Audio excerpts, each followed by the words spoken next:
What up, everybody? Good morning and a happy Wednesday goes out to all of you. DK Show coming to you from the TDS Sports Talk studios here this morning. A big thanks for tuning in wherever, however you may be tuning in. If it's on those radio dials, 105.1 FM, 790 AM. Also available online, streaming up at sportstalk1051.com. Download that Sports Talk app. Take us on the go.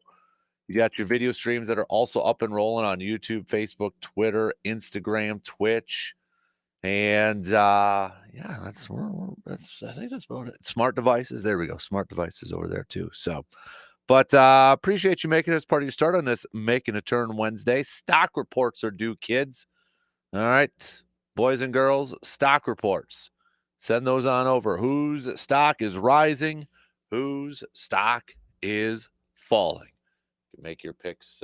Make your picks throughout the morning here by hitting us up with some text on that Shoe Doctors bullpen line at 715-830-1912 or commenting on the video streams. What else do we got going for us here this morning? What else are we going to be hitting up on our game plan? We've got lots to go get through here. First off, we've got our Major League Baseball. I should say the Baseball Hall of Fame class yesterday. Billy Wagner gets in his final year, the 10th year of the Baseball Writers Association ballot. CC Sabathia, former one-time for a hot minute Brewers pitcher, getting in on a first ballot. Ichiro also getting in. One vote shy from being a unanimous pick selection.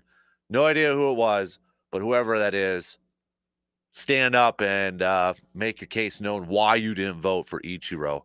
I was thinking about this. I would, you know what, to settle the whole conversation about first ballot and, unanimous decision and all that, maybe don't release the votes, like how many the players got or something like that. I don't know. Maybe keep that private, and if anybody wants to release who they vote for, they can release it. But in terms of numbers and such, maybe you don't need to do that. Football doesn't do that, so maybe you'd avoid that conversation and such. But dumb that he's not. But he's in the Hall of Fame, so that's all that matters. But CC Sabathia, former Brewers pitcher, part of that 08 season, halfway through that 08 season. And, we've talked about the 08 season off and on and such, but maybe kind of forget just how flippin' dominant CC Sabathia was for the Brewers in 2008. And the Brewers posted this up on their social medias. I mean, we knew he was good. I mean, he was like just lights out for the Brewers that year. And we knew that Brewers were riding his shoulders. Like, he carried that team on his back to the postseason and such. And it's not to downplay the effect, what Bronny and Fielder, Hardy, Weeks, Harts, those other players had, the effect those players had. But CC was the missing piece and was a missing big piece for the Brewers to get back to the postseason in 2008. This is just how flippin' dominant the guy was. He had 17 starts with the Crew. Okay, part of that midseason trade there for the Brewers. His first game for the Brewers was the early part of July that year. In fact, it was July 8th. So he made 17 starts from July 8th to September 28th for the Brewers. In those 17 starts, he had a 1.65 ERA, and in just 82 days, okay, that's 82 days, the guy still pitched over 130 innings for the Brewers. Oh, and by the way, of those 17 starts for the Brewers, 7 complete games. 7 complete games, including 3 shutouts. Remember the no-hitter that should have been a no-hitter error sort of thing? But still, you talk about the month of July, he pitched 3 straight complete games for the Brewers. Starting in his second appearance with the Brewers on July 13th, another one on the 18th, another one on the 23rd. Go to August, he had 3 complete games. Also, a game where he went 8 1/3, 7 innings. And then in September, his final game, the final game, game 162 against the Cubbies, complete game. Complete game shutout. I mean, this guy was so freaking dominant for the Brewers. I know he only spent a half a season for the Brewers, but I think it's fair to say that they probably don't make the playoffs without him. If you were to award an MVP for just half the season, he should have been the guy. I mean, he was that good. That good. He had 2 losses. He had an 11-2 record for the Brewers. The 2 losses came September 16th and the 20th. One of them, he did give up 4 earned runs. Brewers lost that game 5-4, and that was the most runs he gave up during his time with the Brewers. And then he followed up with, he got charged with another loss, but just 1 earned run given up in that contest, and that was against Cincinnati. Brewers lost that one 3-4 too. But man, you put it in that perspective, the complete games and the shutouts and the amount of innings the guy pitched. He's one of the very last workhorses, old school type of pitchers out there that will go the distance. And it was just, I remember in '08 watching this guy, watching him every, few days, sometimes only just every couple days, going out there, putting on that Brewers uniform. And it was just like, oh my gosh. And I remember, we were just kind of holding on to maybe, because he always said he loved Milwaukee, and in his chat with the media yesterday, again, singing the praises of Milwaukee and saying very thankful that he got traded there, and how much Milwaukee has left a big impression on him. And I remember, that offseason, we were thinking, okay, just maybe, possibly there's a small chance he could stay there because he really likes Milwaukee and all that. And I think the rumor was that they did offer him $20 million a year or something like that. And, rest is history, goes to the Yankees and such. But man, it was so fun watching this guy go out there for the Brewers. And I mean, that was the definition of an ace where you thought, okay, he's on the mound. We're going to win tonight. We're going to win tonight with CC Sabathia on the mound. That's what it felt like every single time he stepped out there for the Brewers. He was just so fun to watch. And it was just for a half a season. But man, if you weren't around, if you're too young to remember, or maybe you kind of forgot just how dominant, those numbers, it's like, dang, that guy. And it got me thinking too. It's like when you think about Wisconsin sports figures, okay, is he the best? Is he the best in terms of kind of a player rental?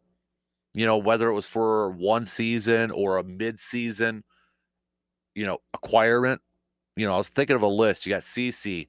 I'd throw Bad Moon Andre Rison in there for Green Bay. Could you throw him in there? I was trying to think of one for each team, essentially. You go to the Super Bowl 31 season, they add Andre Rison. You throw him in there. Big part of the Green Bay success, I think, to go and win the Super Bowl. Bucks, would you throw in, PJ Tucker? Not the biggest scorer, but bringing that intensity and that toughness that he did to that starting lineup, to that team. Defensive prowess, I think, made a difference in their championship year. College-wise, basketball, I don't know if there was one, but maybe football. Would you say Russell Wilson for the year that he was with the Badger football team? I'm trying to think of either in season where they only spent half the year with the team, or maybe just 1 year with the team, and the impact that those players had. There's no question CC's up there. I'm trying to think of maybe some other Brewers ones. I mean, would you go 2018? I mean, do you throw a little Moustakas in there for a little bit? I'd still put, if you were to rank them, CC's still number one, but let's come up with a list. Can anybody else think of somebody else? I mean, heck, I might even go just a little, if you want to know. I know these are kind of newer, more recent type of players and such, but gosh, trying to think of some maybe older ones out there. If you got any, let me know. Okay, if you got any, let me know. I'd be curious if I got a feeling I'm missing somebody out there, missing somebody, right? So, anyways, got it. Hit me up with text 715 830. Let me restart that 715-830-1912 on that Shoe Doctors bullpen line. So, but we'll talk some Brewers and some other baseball stuff out there with the Baseball Hall of Fame and that. But also we're going to talk a little green and gold here. If you have social media and such, you're probably kind of following along. Maybe you've seen it a little bit. Some of the interviews, excuse me, I had a brain fart there, for defensive line coach. And it sure seems like Matt LaFleur is really looking for a veteran, experienced defensive line coach. I mean, together, from the ones that have been reported out there, it seems to be a fairly impressive list.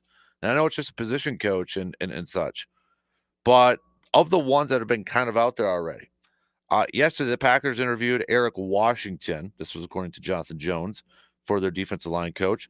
Eric Washington served as the Bears defensive coordinator this past season, but he was also with the Bills for a few seasons before that. Also experienced as a defensive line coach. Also, it was reported that they interviewed Casey Rogers over the weekend, defensive line coach for the Tampa Bay Buccaneers. Also, a former defensive coordinator. It was also reported, I think this was one of the first ones, Aaron Wycotton, who is the defensive line coach for the Jets. Robert Saleh guy. Kind of connect the dots there.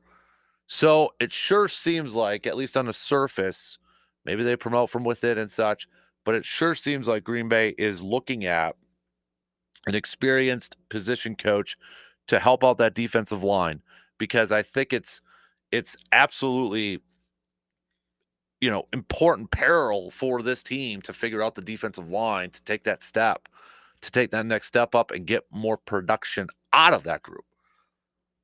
And that's where I want to continue with some of our offseason self-scouting. We're going to take a look at the defensive line group. We're going to take a look at the players and such. And that's going to include the Kenny Clark, the Rashawn Gary, the Lucas Van Ness, Devontae Wyatt, Carl Brooks, Colby Wooden, Brenton Cox Jr., the front four. We're going to look at the front four, not separating it from defensive tackle to defensive ends or anything like that. Straight up defensive line, the front four. So that's going to be our topic of conversation here when we take a look at, as we continue our series for our Packers off-season self-scouting series. I did think of another player. I thought of another player really quick, and that's where I had a brain fart. If you want to go way back in the day, if you know your little Packers history, maybe some of our older listeners would know. Chuck Mercedes, Ice Bowl, Packers, came over from the Giants, right? Packers picked him up, kind of had a big play, big factor into the for the Ice Bowl and that. So, I mean, he was claimed on waivers midway through the season for Green Bay. So if you want to go maybe throw a little bit of an older reference out there, maybe Chuck, just throwing that one out there. But, okay, that's why I knew there was somebody missing back in the day, and it was Chuck. So, anyways, what else do we got on the game plan here for us this morning? Basketball last night, Badgers fell to UCLA, 85-83. So they'll be back at it later on this weekend, going up against Nebraska. Badgers had a chance at the end there, couldn't knock it down. Slow start in the second half for the Badgers offense and such. So no 8 wins in a row. No winning streak snapped after last night's game. Marquette, though, they did defeat Seton Hall, so they picked up a win. Basketball, continue with that. We've got the Bucks back in action tonight. Tip time is at 7 p.m. for the Bucks as they take on the Pelicans. Speaking of hoops, we had a little crosstown rivalry between Memorial and North last night for boys basketball, if you're in the Eau Claire area. Memorial picking up the win. Should also know, too, Team Abear, if you follow a little curling out there, Team Abear, a.k.a. Team USA right now, Well, they've advanced to the gold medal game, which will be played tomorrow morning. All right. So, congratulations to them. But they're continuing to roll on right now in Italy. I believe they defeated Canada.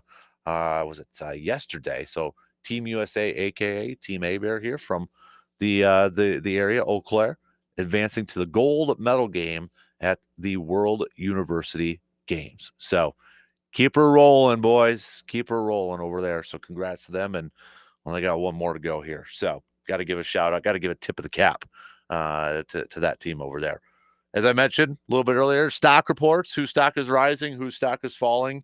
You can send those on over as well. So let's get things rolling here this morning, shall we? I want to talk a little CC.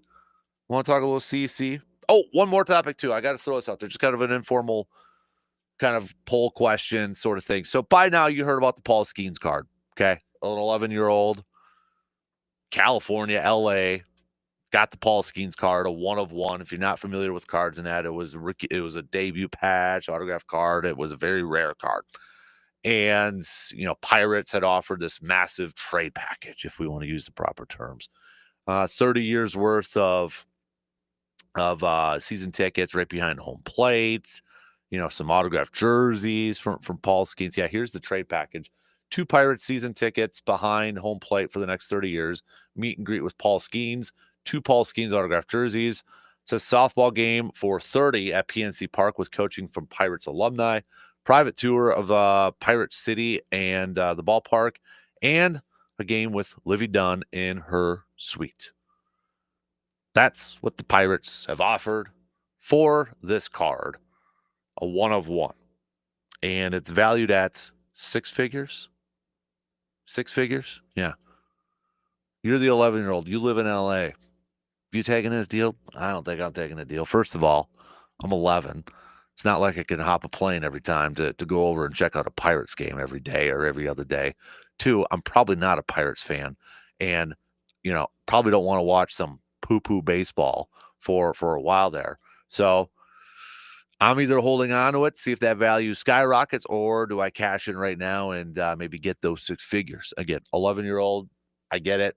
You probably got to go into savings bonds and all that sort of stuff. But just have a little fun with it if you got that card. If you got that card, you taking that deal? Or are you selling that thing? Or are you holding on to it and thinking, you know what, Paul Skeens is just going to get better, better, better, and maybe that card's going to rise up more in value? For all my card peeps out there, what are you doing? What are you doing with that deal? Okay, let me know. But let's talk some more baseball. I want to talk a little CC. Brewers impacts.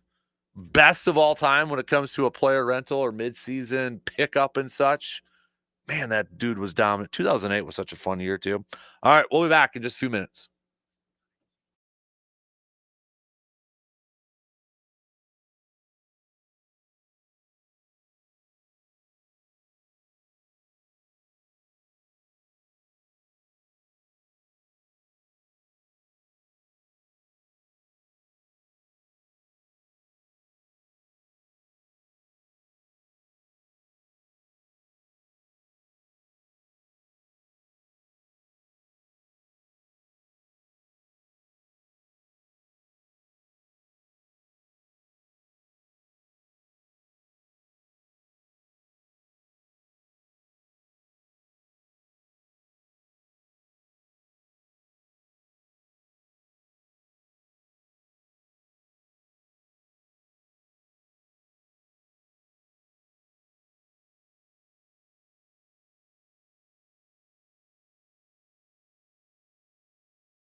With the temperatures a bit colder these days, your vehicle, well, it may be working just a bit harder this winter season.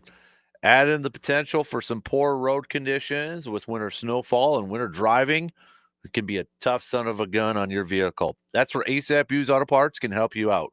Make sure your vehicle is prepared for this winter season with a new oil change to keep your engine running smooth and that you have the proper tires for those snow covered roads. ASAP Used Auto Parts can help you out with both of those. Just give them a call to set up your appointment today, 715 514 4501. Beginning this morning, talking a little baseball, switching gears up here just for a little bit with the Baseball Hall of Fame announcement yesterday. Billy Wagner getting in, Ichiro Suzuki getting in. We knew Dave Parker was already getting in, and now CC Sabathia also getting in. He's going in as a Yankee. He already said that, which is no surprise. That shouldn't be a shocker to anybody wearing the Yankees hat on the plaque and such. But as he told some of the media members yesterday after it was announced that he was going in, very thankful to be traded to Milwaukee. Said Milwaukee has left a big impression on him.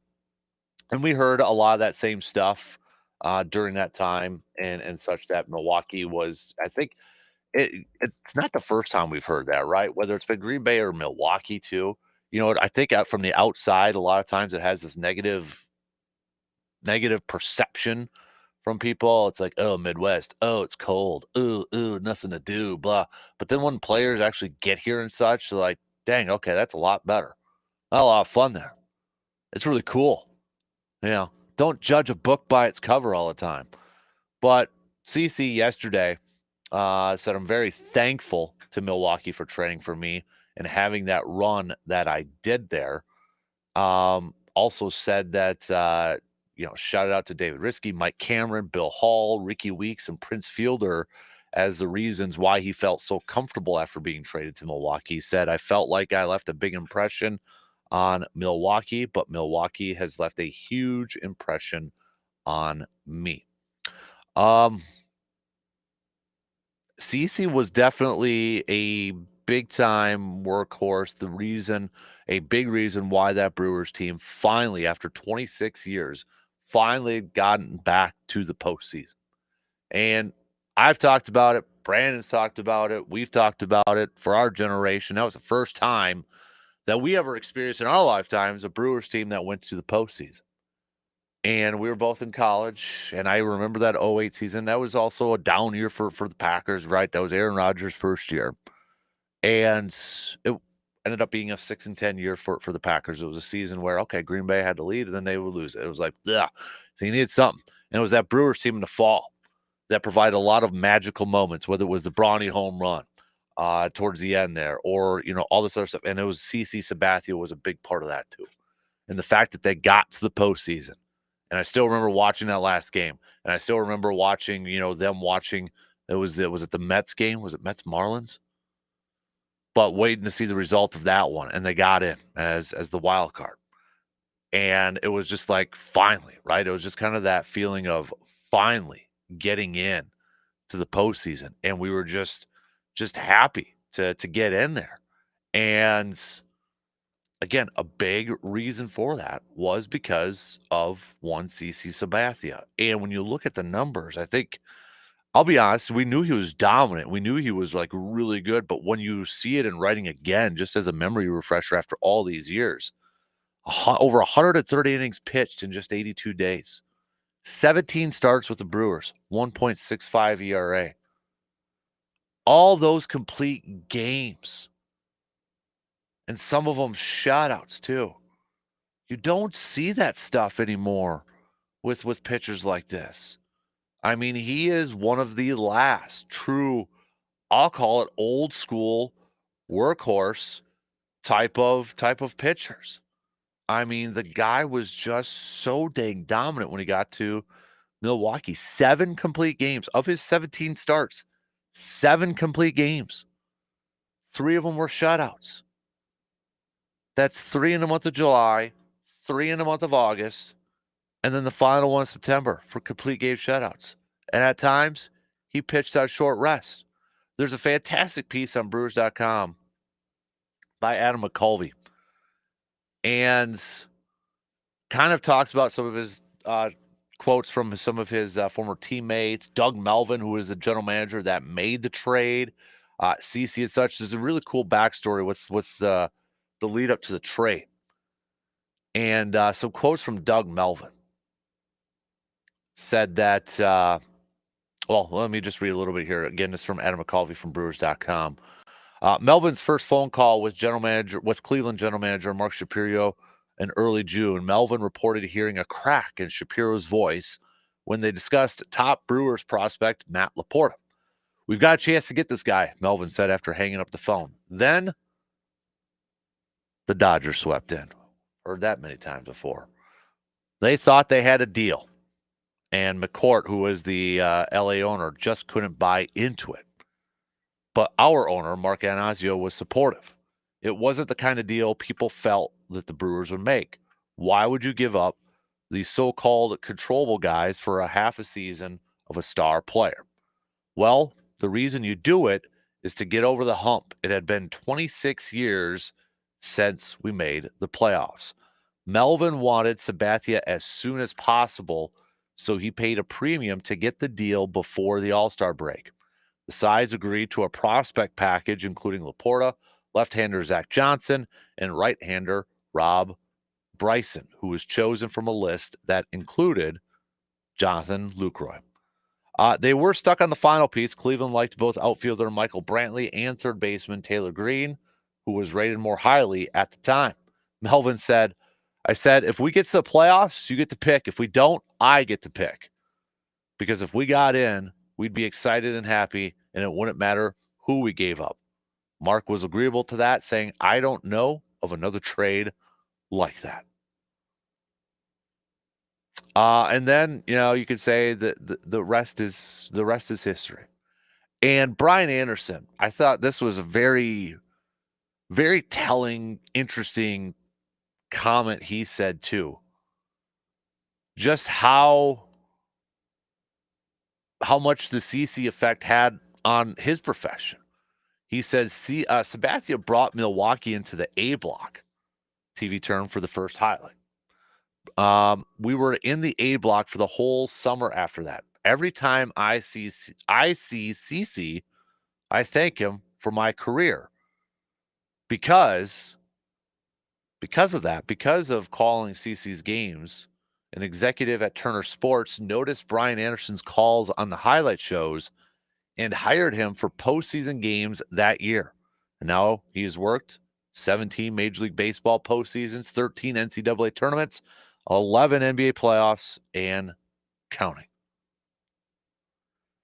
So, man, I mean, you could point to the different effects that this guy had for a city, for a franchise, for his teammates, for announcers.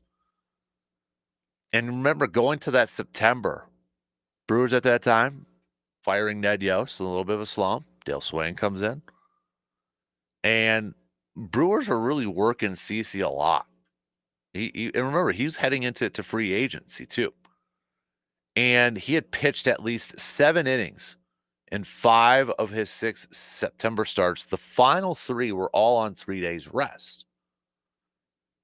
And Doug Melvin said he remembers going downstairs after one of the games he had pitched on 3 days rest, and he ran into his agent, CC's agent, and said, the agent goes, "What are you guys doing?" Thinking, don't ruin him. He's going into free agency. It's going to be a big cash day. His agent shared his concerns with CC.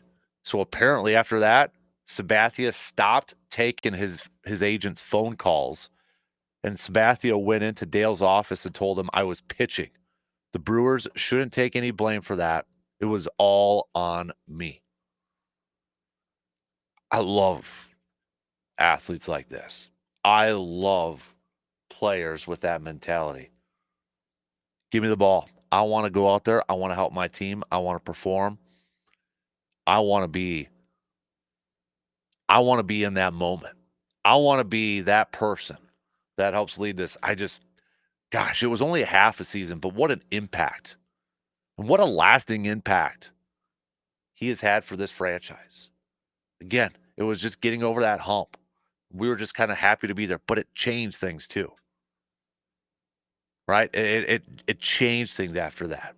Took a few more years to finally get back to the postseason. That 2011 year, Ron Renick's first year after the quick Ken Maka era.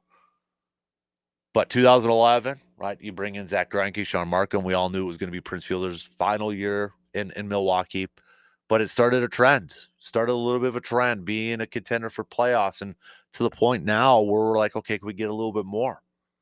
We're just not necessarily satisfied with getting into the postseason. We want a little bit more. And when you go back to where that kind of started, the beginning piece of this all, I think goes to the Brewers acquiring CC Sabathia in 2008. It changed things. Like Doug Melvin said in that one piece, Brewers weren't a team that's supposed to be doing and trading for superstars like that. That wasn't the thought process. That's not what people thought the Brewers were about. But it kind of changed that thought process. It kind of changed that mentality a little bit. And honestly, I feel like it ushered in a new era of Brewers fans.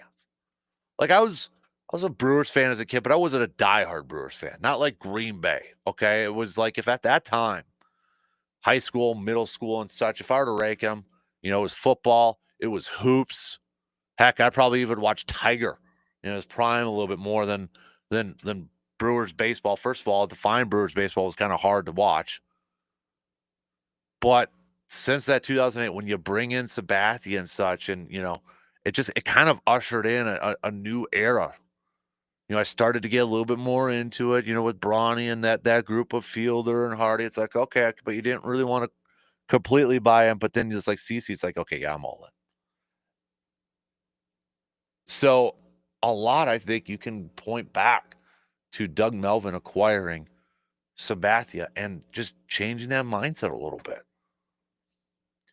I think there's no question he is the most impactful in-season trade that the Brewers have made in their franchise's history. You could throw other guys up there. I know if you read some, it's maybe a recency effect sort of thing, but you maybe throw some other dudes into the equation and such. But man, the impact that he has had for this team, not just 2008, but I would argue from 2008 onward, it's pretty darn amazing. It's pretty darn amazing when you think about in-season trades, in-season acquisitions, or maybe just guys brought in for 1 year in Wisconsin sports history. 1 year or less, the impact that they've had on those teams. Who else are you gonna put up there? Who else would you put up there? You got CC for sure. I was trying to think of one representation for each of the big four, if you will. Packers, Bad Moon Rising, Andre Rison, 96, Super Bowl 31. Would you throw in there? If you want to go a little bit old school, Chuck Mersine, Ice Bowl, Lombardi era. Bucks, is it PJ Tucker? Do you look at talking just about like the 1 year, like whether it's a mid-season or just one season? You can look at different ones out there that, have been acquired maybe mid-season and it kind of stuck around for a little bit after that. Because I was thinking, Bucks, okay, Big O. Well, Oscar Robertson, yeah, was acquired before the 70 season, stuck around for a few years there too. So I'm kind of focusing on, the in-season type of moves. And I know that's hard for like college in season. So that's why I kind of threw Russell Wilson in there for football, the 1 year. The impact that he had on that team, I don't think can be denied. I mean, you asked today for Badgers fans, and you're still saying you're looking for the next Russell Wilson, even though it was just for 1 year. But that's the bar that was set over there. So there's definitely been some mid-season impact players, and that's when we come to trade deadlines, whether it's for baseball or football or basketball, that we still kind of maybe, if our team's at that edge, of being a competitor, of going for a championship or a playoff spot, we still kind of hold out hope that our team is going to make a move to maybe put them over the edge a little bit. Put them over the edge like a CC did in '08 for the Brewers. Add a little bit more depth and talent to a position group that got hit with injuries like the Packers with Bad Moon Rising. Maybe just adding a little bit more of what's missing to the makeup of that team, like a PJ Tucker with his defense and his intensity. Or maybe just getting better talent-wise at a single position for a year like Russell Wilson. But man, CC was so much fun to watch. And dude was living it up on social media, and good for him. I mean, he was just tweeting nonstop. You could tell he was pumped. He was excited. He wanted this thing to get in the Hall of Fame. Good for him. I know a lot of times people maybe try to be a little professional, a little calm, cool, collective. Dude was living it up, and good for him. All right, let's take a quick break. Your thoughts? Hit us up with some text, 715-830-1912. Quick break. We'll be back after these few words.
At Carpet City Flooring Center, they know that the right flooring can change everything. Whether it's that cozy feel of a new carpet in your living room, the timeless elegance of luxury vinyl planks in your dining area, your floors set the stage for life's moments.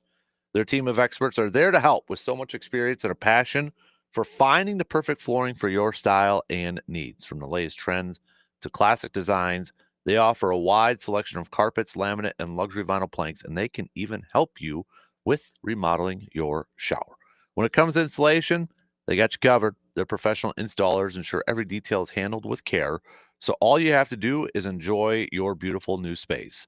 Stop by Carpet City Flooring Center today and let them help you bring your vision to life. Because at Carpet City, it's more than flooring, it's where life happens. Visit them in store today at 3109 East Hamilton Avenue in Eau Claire. All right, we only got about 9 minutes to the top of the hour here. So just to kind of give you an idea of what's coming up next, we got stock reports coming up. I want you guys to play along with these stock reports. Whose stock is rising, whose stock is falling. Make your picks by hitting me up with some texts or commenting on the video streams here. We'll talk some Green Gold coming up. We continue our self-scouting series, our off-season self-scouting series, taking a look at the defensive line because while the Packers are looking for a new defensive line coach, and we got we've seen 3 names so far that have been interviewed for the position. And right now it sure seems like that Matt LaFleur is prioritizing somebody with a lot of experience coaching the defensive line here. Could change. Maybe they promote from within and such, but based off the 3 that I have seen so far, you've got Aaron Wycott, the defensive line coach for the Jets for the last few years. Obviously, there's a Robert Saleh connection there. I'm sure Robert Saleh gave him a glowing endorsement to his best friend Matt LaFleur. You got Casey Rogers, the defensive line coach for the Bucs. His contract is expiring, but he is also a former defensive coordinator, so he brings that to the table. And then apparently the Packers just recently interviewed the former defense coordinator for the Bears, Eric Washington, who is also a longtime defensive line coach. So it'll be interesting if Green Bay does, whether it's Rodgers or Washington or maybe somebody else with this background, with a defensive coordinator background to him too. Because remember, Derek Ansley, the defensive pass game coordinator, also is a former defensive coordinator with the Chargers. You got Jeff Hafley already, who's the defensive coordinator. If they bring in another defensive lineman, that's another guy with a lot of veteran experience in the coaching department at the coordinator experience department there too. So I don't know if that's something LaFleur is kind of targeting or such, but at least from the names that have been out there, it sure seems like he is really maybe focusing in on a veteran coach, a coach with a ton of experience coaching that defensive line. So with that, with our self-scouting with our off-season self-scouting series, we're going to take a look at the defensive line. That's the defensive ends, defensive tackles, the front 4. Kenny Clark's, Rashawn Gary's, Devontae Wyatt's, those type of players. So we'll take a look at that coming up a little bit later on. We got Hoops Chat. Bucks are going to be back in action tonight, taking on the Pelicans. Tip time for that game, 7 o'clock. You can listen to it at the radio dials, 105.1 FM, 790 AM. Coverage will begin about 6:30 tonight. Badger basketball fell last night on the road to UCLA. They'll be back at it in a few days going up against Nebraska. Meanwhile, Marquette did pick up a win on the road against Seton Hall. They'll be back at it on Friday going up against Villanova. So, but we'll see if the Bucks can add another win and maybe slowly start to creep up a little bit higher and higher in those Eastern Conference standings there. Again, they ain't catching Cleveland at this pace. They ain't catching Boston. Could they potentially, maybe get up a little bit higher? Maybe, possibly. Who knows? But I think we're all kind of waiting to see if there's going to be any more, will the Bucks make a move? I mean, the Suns made an aggressive move yesterday, trading some draft picks. Sure seems like they're trying to create some more capital, some more room to maybe make a run at getting Jimmy Butler from Miami. And you got to wonder if they make a run at Jimmy Butler, would that make it more open for Bradley Beal to potentially be on the block in Milwaukee? We know they were interested a couple years ago. Was it? Yeah, a couple years ago. They're reportedly interested still in Bradley Beal. Would that make it likely or more likely that Milwaukee could potentially acquire Beal once if the Suns acquire Jimmy Butler? Possibly. Maybe we get a little 3-team, 4-team action in on this trade. But trade deadline's coming up in just a few weeks, and I'm sure those rumors are going to just keep getting hotter and hotter and hotter out there when it comes to the Bucks and such. So, but we'll talk some hoops coming up in the next hour or so. Plus the informal poll question that we got thrown out there for all my card collecting peeps out there. You're the one that gets the Paul Skeens card, that 1 of 1. Are you accepting that Pirates trade, or you holding on to it? See if it increases in value over the years, or you cashing in right now? A reported six figures out there. What are you doing? What are you doing? I ain't taking the Pirate. I'm not taking the Pirates one. Unless I was a diehard Pirates one, but I'm not a diehard Pirates one. Even, no, I ain't taking it. I'll pass. Sorry, Livy. So, man, Lions. Okay, Adam Schefter, just saying Lions defensive line coach Terrell Williams, who worked with Mike Vrabel in Tennessee, is leaving Detroit to become the Patriots defensive coordinator. Another assistant coach leaving Detroit. So it sure seems Ben Johnson's already introduced as the Bears. Got Williams that's going to the Patriots. It seems like Aaron Glenn's going to be the guy with the Jets. You have their offensive line coach that has interviewed twice now for Seattle's offensive coordinator spot. Oof. Lions coaching staff getting picked apart right now. And not even any of them getting promoted from within yet at this point. Ooh, yikes. All right. Lions fans, if you're listening, I know we got a few of you. You a little bit worried about this right now? Possibly coaching staff getting plucked apart, or do you have confidence in Dan Campbell and filling those spots and putting in the right people?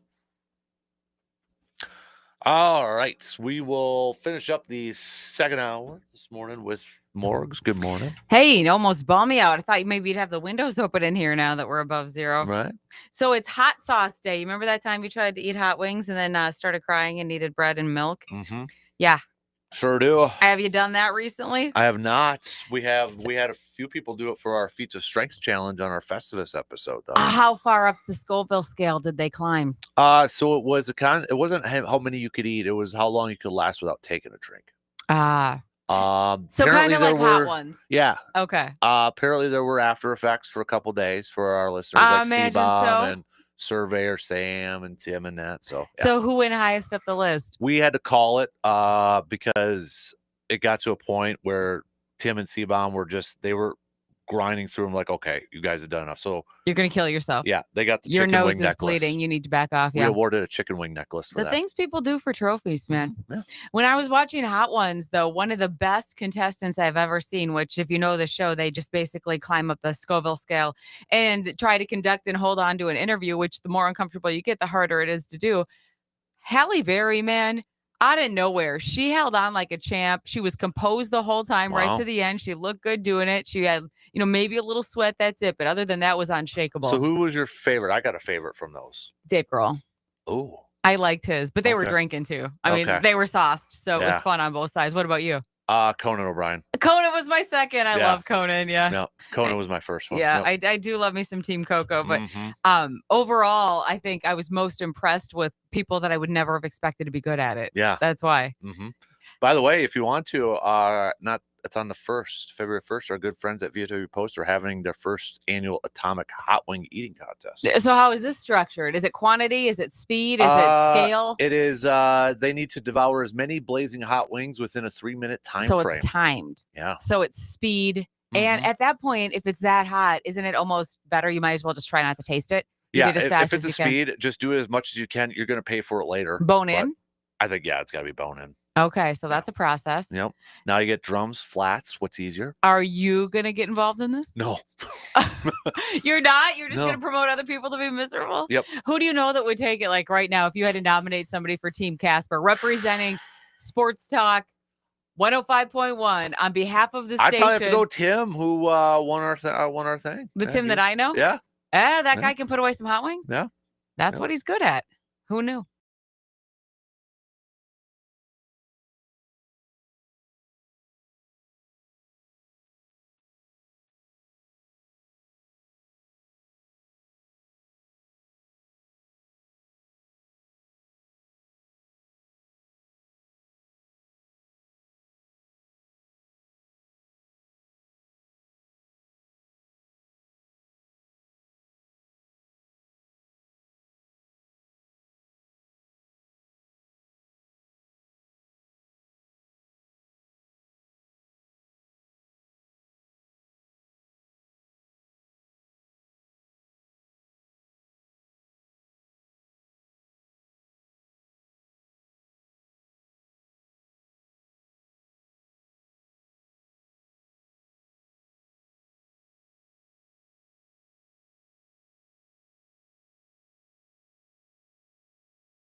Second hour kicking off on this Wednesday morning, making the turn Wednesday.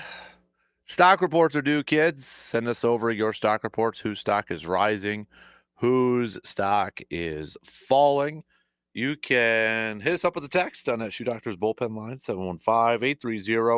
715-830-1912, or comment on the various video streams that are up and rolling on Facebook, YouTube, Instagram, Twitter, and Twitch here this morning. So send those on over. We were talking in the first hour, CC Sabathia, Brewers pitcher for half season, that impactful 2008 season that he had for the Crew.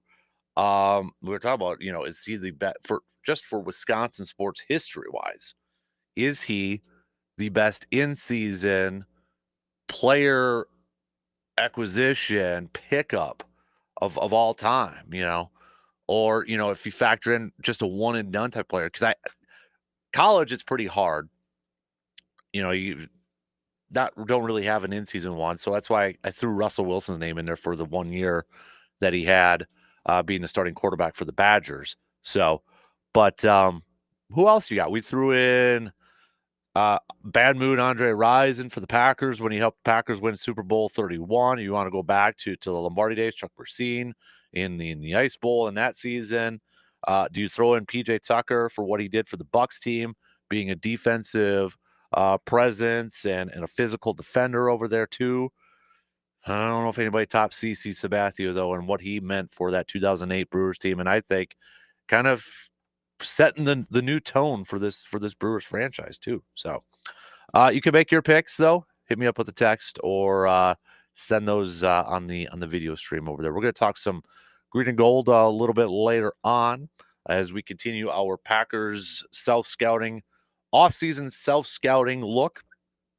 We're going to take a look at the defensive line here this morning. We're going to talk about like Kenny Clark and Rashawn Gary and Devontae Wyatt and Lucas Van Ness and such. Packers currently still looking for a new defensive line coach.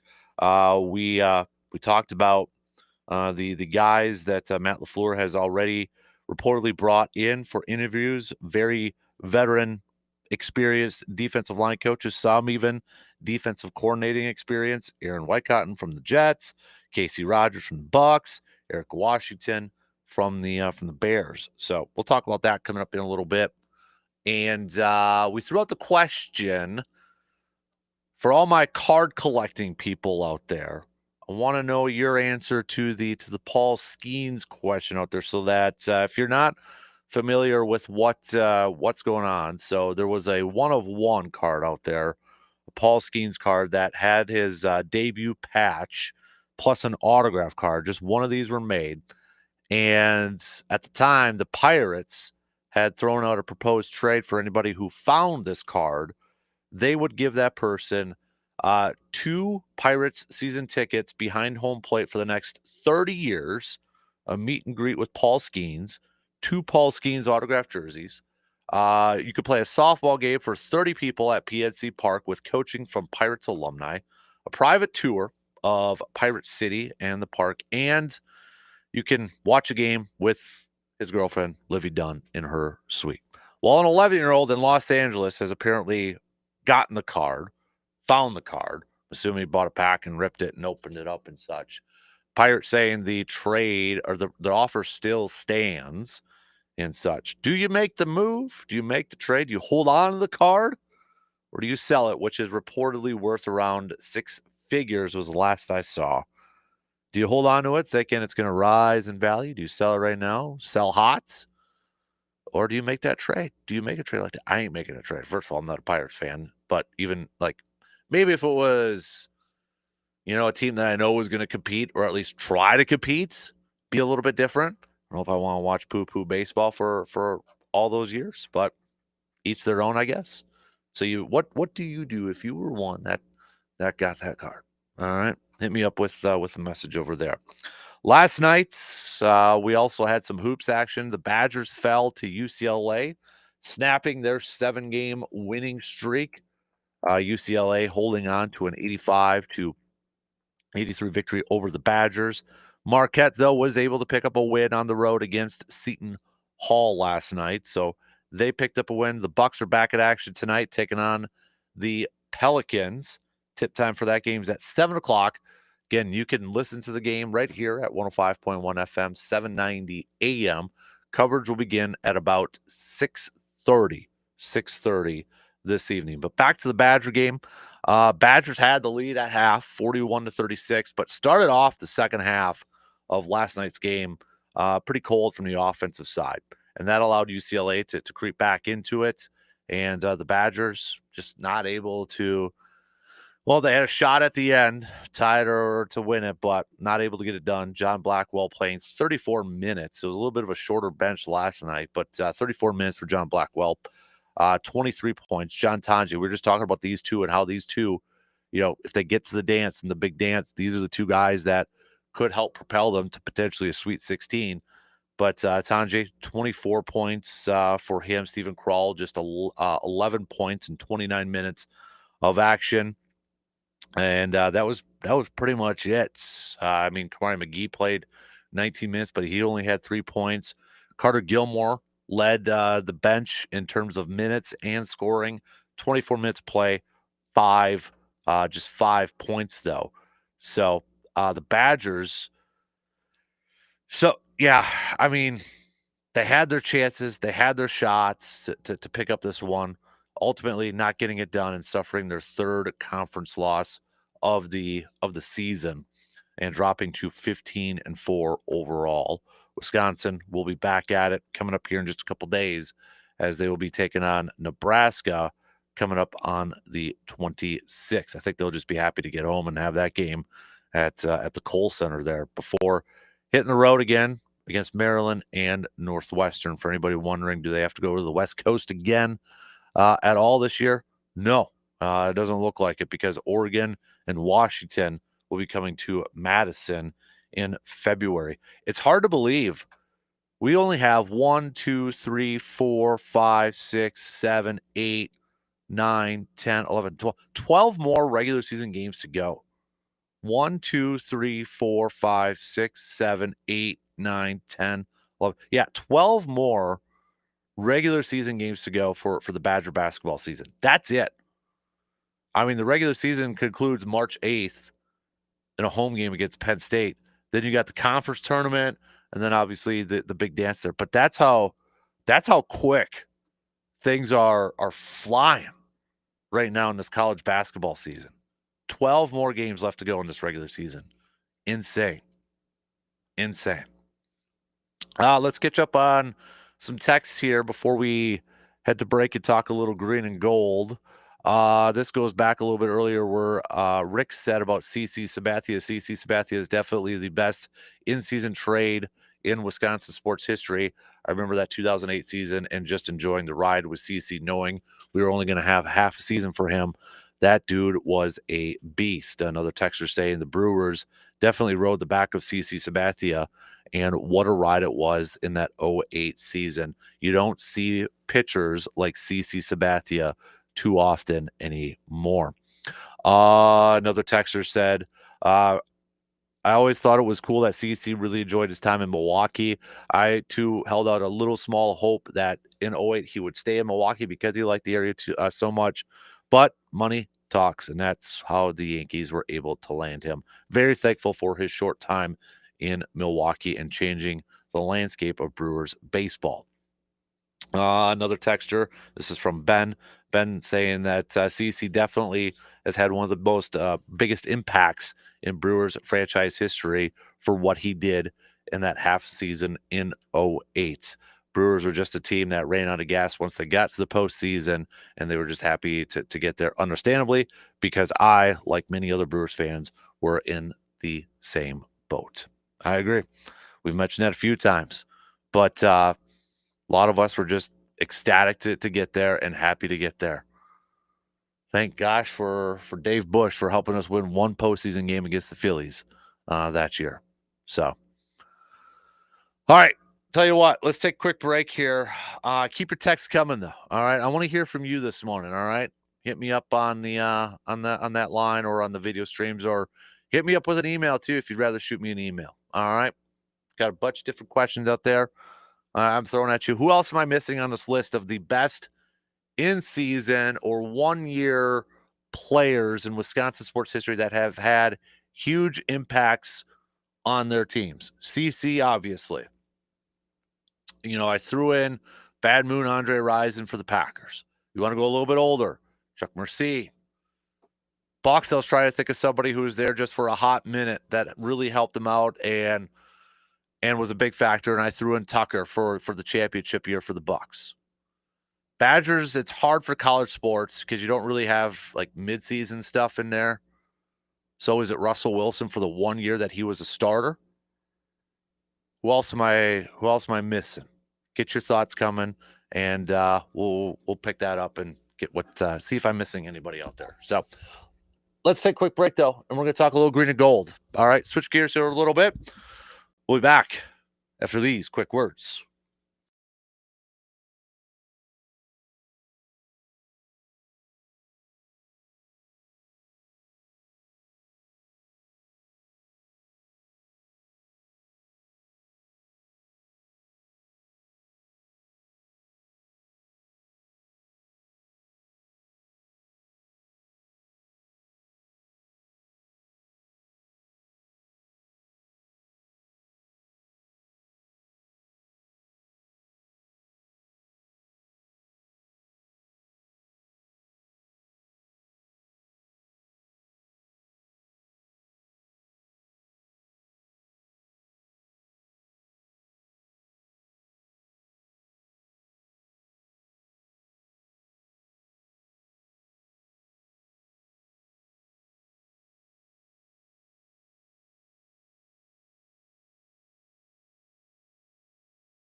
Guard responds, protects, and supports our nation when it needs them most. The Army National Guard responds to disasters such as wildfires and floods. They protect us with missile defense, cybersecurity, and civilian support teams for chemical, biological, and radiological hazards. Be there for your community and your country. Visit NationalGuard.com to learn more about part-time service.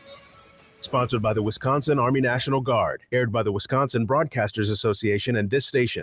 When it comes to fresh quality meats, nobody does it better than Mike's Star Market. From hand-cut steaks and juicy burgers to premium brats and snack sticks, they have everything that you need to make your next meal unforgettable. And don't forget, hunters, they are your go-to place to drop off your game to get your meat processed. So stop by and give Mike's Star Market a visit at 2238 Heimstead Road in Eau Claire. Mike and Sarah and the entire staff there will greet you with a hi and answer any questions you may have. Mike's Star Market, deliberately old-fashioned to assure quality and affordability.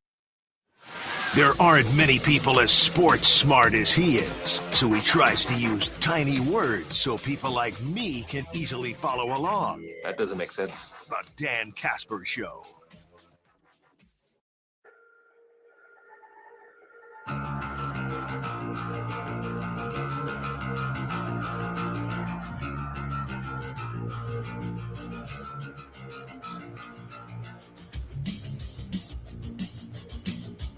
It's Wednesday, which means it's Wing Wednesday at our good friends at VFW Post 305. 10 bone-in or 1 pound of boneless wings with a variety of sauces and crinkle fries for just $12. So if that sounds pretty good for maybe some dinner tonight, go visit our good friends at the VFW Post 305. And again, speaking of little wings over there, coming up on February 1st, that's a Saturday, 4 p.m., it's the first annual Atomic Hot Wing Eating Contest at VFW Post 305. So I'm just saying, for our three individuals who participated in our feats of strength for our Festivus episode, the three that participated in our Hot Wing Challenge over there, I'm talking Surveyor Sam, Tim, and C-Bomb. Yeah, you guys did a pretty darn good job. Maybe you should enter yourself here. I tell you what, I'll even personally pay your entry fee over there if you guys do that. So it's competitors need to devour as many blazing hot wings within a 3-minute time frame. All right, prizes awarded for first, second, and third. See, I'm just saying, or Tim, you got to go there wearing your new hot wing necklace that you guys won for winning our feats of strength contest on our Festivus episode over there. So, but if wings sound good tonight for some dinner, head on over to our friends at VFW Post 305. Couple people saying they're taking the cash for the Paul Skeens card, including our resident card collecting expert Hudson, who is sitting to the right of me, said he would take the $500,000 as well because, well, he's not a Pirates fan over there. So keep your picks coming. Text us or comment on the video streams. Switching gears here a little bit, we're going to talk a little green and gold. Joe is joining us here this morning, and as we continue our off-season self-scouting series, we've talked a little bit about different positions in that, and one of them is defensive line. Joe, we know the Packers are looking for a new defensive line coach, and from the names that have been revealed out there, it sure seems like, I don't know what your thoughts are, but it sure seems like Matt LaFleur possibly prioritizing somebody that brings a wealth of knowledge and experience to coaching that position group. Yeah, no doubt. LaFleur talking to Casey Rogers, the former Bucs D-line coach, Aaron Whitecott, the former Jets D-line coach, and Eric Washington, the former Bears DC, for that D-line position. And you know, first of all, it's interesting, Captain, because you look back and obviously Jason Rebrovich was not retained. He was a guy that LaFleur actually inherited. And so you look at when one staff leaves and another one comes in, and you kind of scratch your head sometimes on, okay, what did he see there? And again, he was actually coaching linebackers previously. And so when you've got a D-line group and when you've got a defense and you've got this Hafley defense and what's predicated truly on that front four getting pressure, and when you look at least on paper, the talent going into this season, and you said, wow, you know, Kenny Clark not being double teamed, and Rashawn Gary, and of course to start the season you had Preston Smith, and and Lucas Van Ness in there. And when you look at the collection of talent, you start asking yourself, were there some misses there from a talent grade standpoint? And we all thought, oh, Rashawn Gary, Lucas Van Ness, Kenny Clark, these guys it's going to be an easy transition for them to go to a 4-3, and it wasn't. And Green Bay's inability to get consistent pressure with that front four was really a problem, and it really reared its ugly head later on in the season. So going back to who LaFleur is talking about, yeah, he's looking for experienced guys. And I'll tell you, out of the three that he's interviewed, when you hear what some of the players from Tampa Bay talk about Casey Rogers, he got the best out of us. He made us better. He taught technique. You hear those types of things. I don't think Green Bay can go wrong with any of those three guys. But for me, I really like what Casey Rogers brings, and I think it's the exact thing that Green Bay needs in that position. And we've kind of talked about this from day one, Captain, with Matt LaFleur is being a younger coach as he was coming in, he's going to have to rely on people around him to make him better and to coach some of these players up. And so I'm all for it. I'm all for experience on this staff. And so, again, I'm cool with all three of them. But for me right now, the leader in the clubhouse is Casey Rogers. You mentioned the experience over there too, and Casey Rogers and Eric Washington also experienced as defensive coordinators at the National Football League level. Do you think that's a factor into this too? Jeff Hafley just finishing up his first year as a defensive coordinator in the NFL. I mean, if they look at one of those guys and hire one of those guys, that's another position coach when you factor in Derek Ansley, who was a former defensive coordinator with the Chargers as well. How much of a factor or how much of a bonus do you think that is for Jeff Hafley to have those type of players under his wing?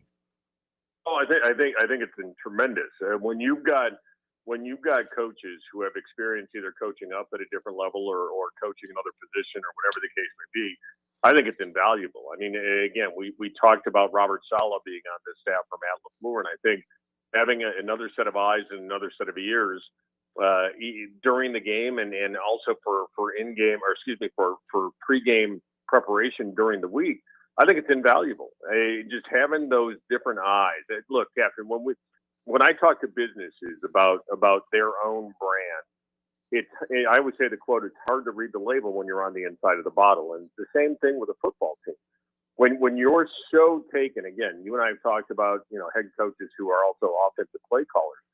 As many eyes and ears as you can have, experienced eyes and ears that you can have that you trust, it's just going to make your football team better. And there's no question that defensive line, they need to get more production out for this defense to really reach its potential. So, yeah, I think bringing in guys who have that DC experience, who again, have multiple position experience, I think is going to be critical for Matt LaFleur in taking that next step. And again, I think this coming season is a huge measuring stick for Matt LaFleur and this football team. And I think the more that he can bring in to help from a sideline standpoint, the better it's going to be. I want to go back to Goody's presser last Thursday, and normally we don't get a lot of quotes or talking points out of pressers like this, but one quote from Goody that really stood out to me was, quote, "We need to continue to ramp up our sense of urgency.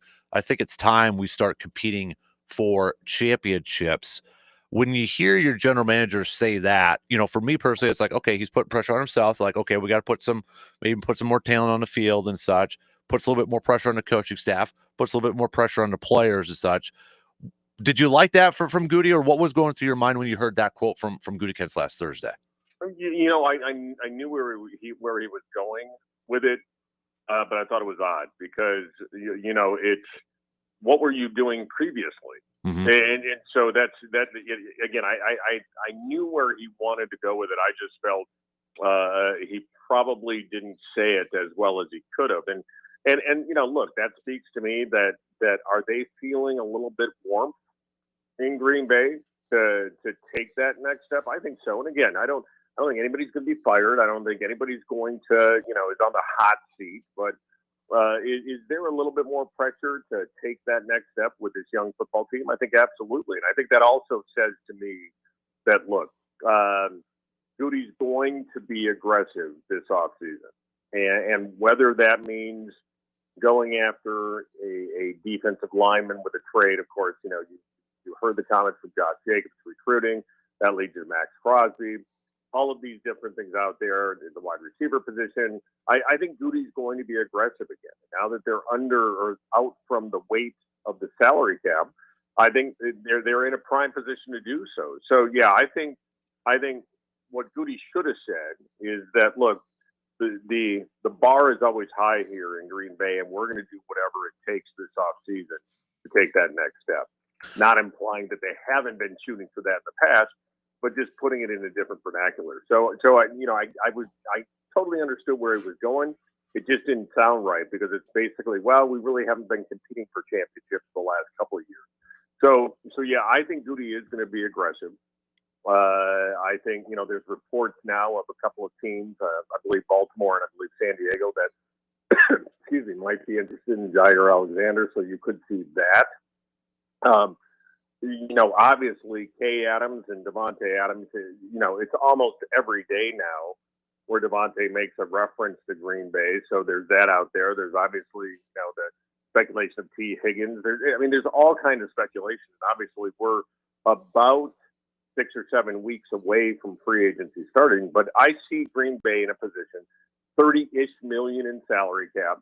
I see them in a position where they are going to be aggressive. And again, I like the intent of what Goody was saying. I just didn't like the way he was saying it. How much do you think that factors into when you look at the rest of the division? Obviously, at that point, we didn't know Ben Johnson was going to be the Bears head coach, but obviously, what Detroit's been doing the last couple of years, Minnesota this year, and JJ McCarthy going to be coming in here soon, and then now you factor Ben Johnson going over to Chicago. Green Bay can't necessarily rest on their laurels like they maybe did in the 2010s when Rodgers was at quarterback. How much do you think? Something like that factored in, like, okay, this division is going to be maybe pretty darn tough to get through in the next few years. Oh, no doubt. It's interesting what we saw, what happened in the playoffs with Minnesota, Green Bay, and Detroit.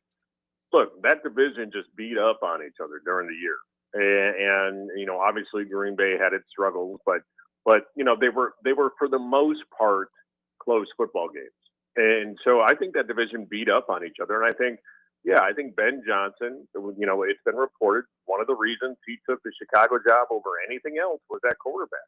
And so I think, Green Bay needs to continue to improve, needs to continue to get better. Is there going to be a brain drain in Detroit? Yeah, absolutely. Whenever you lose both your OC and your DC, there is traditionally a step back. So is Detroit in a position where they have some question marks? Absolutely. Are they going to be a good football team and compete for the division crown? Absolutely. And so, I think Green Bay needs to step up their game and continue to be aggressive, not only because of the culture in Green Bay and the expectations, but also that's just what you do in Green Bay. Is the expectations are you compete for championships, and even though Green Bay hasn't won one in a while, we're seeing now Detroit #1 seed, not able to get to the Super Bowl. It's not that easy getting to the Super Bowl. And so, I think even though it's been a while, I still think Green Bay is shooting for competing not only for the division, but also for a Super Bowl, obviously. Going back to when we were talking about assistant coaches and position coaches at that point, Tom Clements, they're going to be looking for a new quarterbacks coach. I think the prevailing thought is Sean Mannion just going to be promoted to that spot, former quarterback that was brought in as an offensive assistant for this year. Would you rather have Green Bay go out there and bring somebody with a little bit more experience at that point, or continue with Sean Mannion, maybe promote him since he was with, under the tutelage, if you will, of Tom Clements this past year?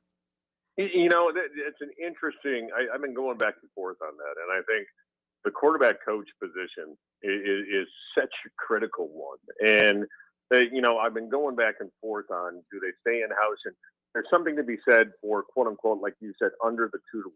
There's something to be said for familiarity. But I'm going to go back to kind of what I said earlier.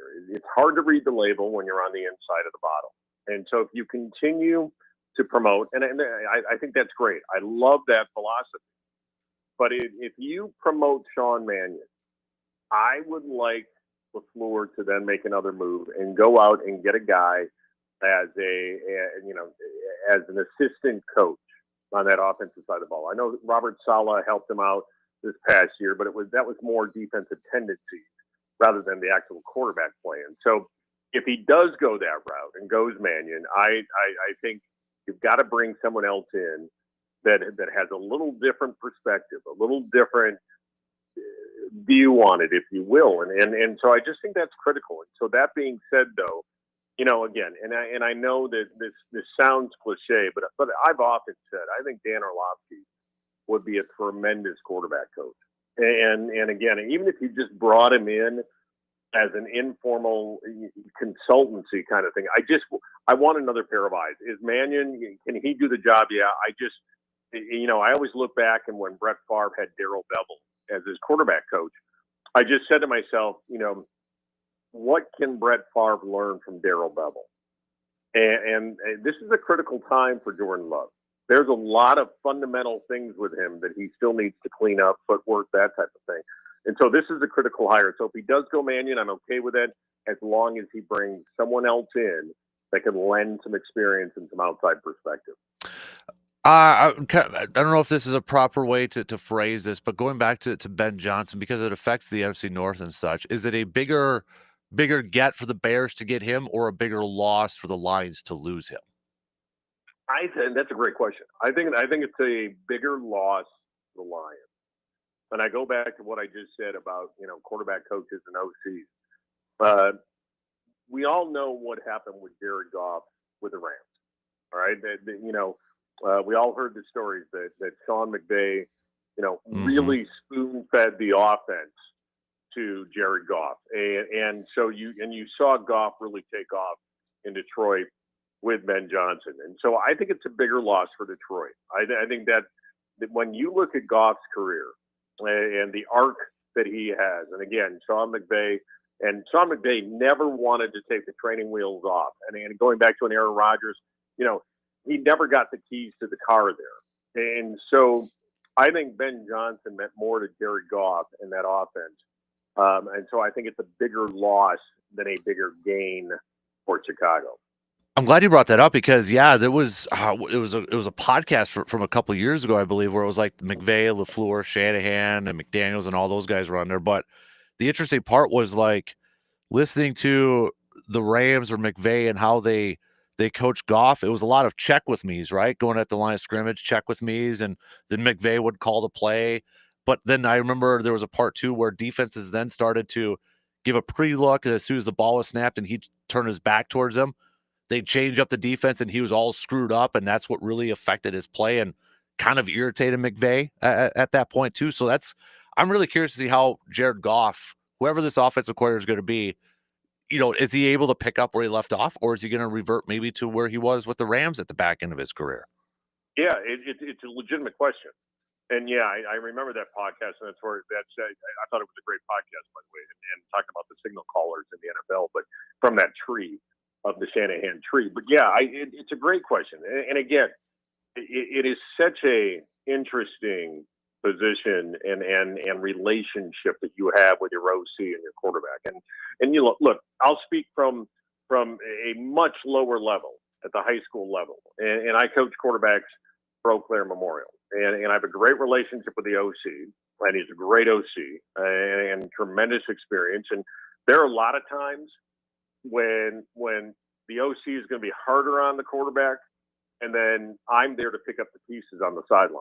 And so, and sometimes there's a role reversal. Sometimes, the quarterback coach is the one that plays the quote unquote bad cop, and then the OC plays the good cop. So it really is an interesting dynamic, and it's going to be. I'm going to watch Jared Goff very closely because I go back to, is it Ben Johnson? And again, we always talked about this.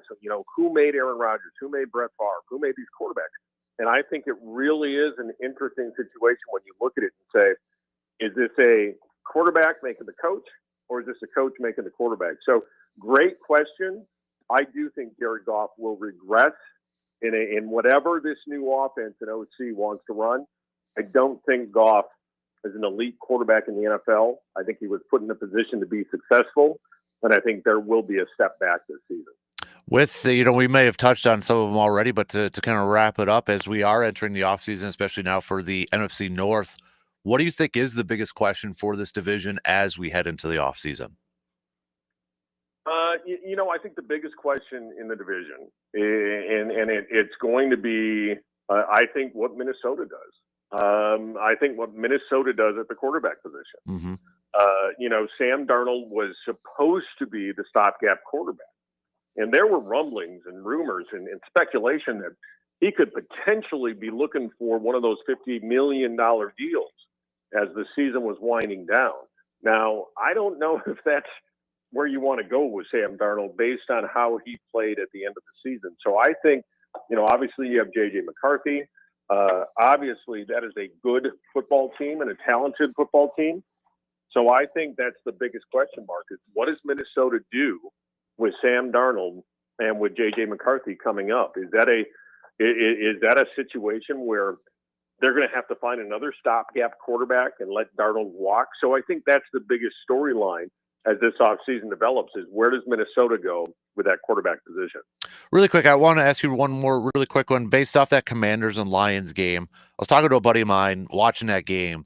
And, obviously Cliff Kingsbury, what he has done a really good job as offensive coordinator for the Commanders and Jane Daniels and such. And just watching some of those formations and those play calls, do you think Green Bay has similar personnel to where they can run some of those concepts that the Commanders were doing? I mean, I was looking at some of those wide receiver screens that they were able to run to a perfect tee and all that. Do you think Green Bay has that same type of personnel that if Matt LaFleur wanted to steal some of those concepts that he could execute those in Green Bay?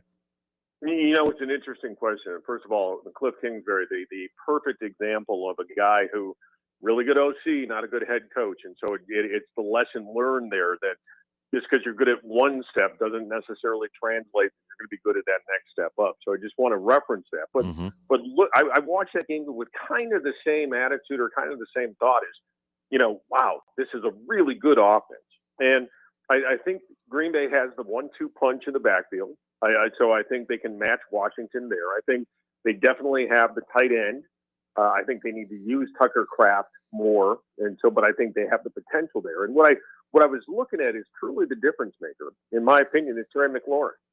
I just think this goes back to what, do you bring another 17 into this offense? And by that, I mean Devontae Adams, because it just seemed to me that whenever Daniels needed to make a play, that he went to McLaurin, or there was so much focus on McLaurin that other guys were open. And so I think the difference maker between the Washington offense and the Green Bay offense really comes down to that guy that when it's 3rd and 3, and I'm going to go back to it. I don't want to pick on Malik Heath, but that guy, when it's 4th and 3, is going to run the route 4 yards and stay in bounds, or not stumble at the goal line as he's making his outbreak. And again, I like Malik Heath, but he's obviously not that guy. And so I think the difference between those two offenses is having that guy at that wide receiver position. I agree. All right, who's going to the Super Bowl after this weekend? You know what? Maybe it's my heart, because I do enjoy Buffalo, but I think it's going to be Philadelphia. I'll say Philadelphia, Buffalo, and that's where I'm going with it. And again, probably going to be the Chiefs, and maybe I'm thinking with my heart because I just want to see somebody different there, and I actually do really enjoy watching Buffalo play. But I'm gonna go with Philadelphia, and I'm gonna go with Buffalo. I like it, man, dude. Appreciate the time as always, sir. You have a fantastic rest of your week, and we'll catch up again soon. Okay, bud. All right, brother. Take care, man. You got it. There you go. Joe DeGuano joining us here this morning for a little green and gold chats. Let's take a quick break. We'll talk some more green and gold as well. Our self-scouting off-season series continues. Let's talk a little defensive line coming up after these quick words.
At Hy-Vee, they're more than just a grocery store. They are your one-stop shop for everything you need all in one place. From fresh produce and top-quality meats to your favorite snacks and household essentials, they got you covered.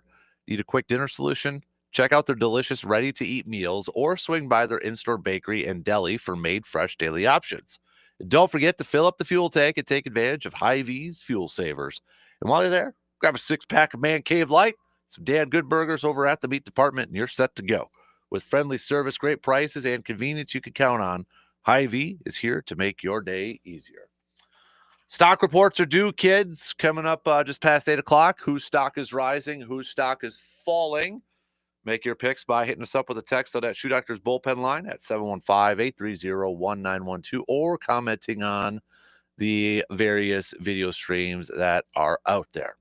Continuing our off-season self-scouting series for the green and gold. Been talking a lot about defensive line because the Packers interviewing various defensive line coaches to fill in that job.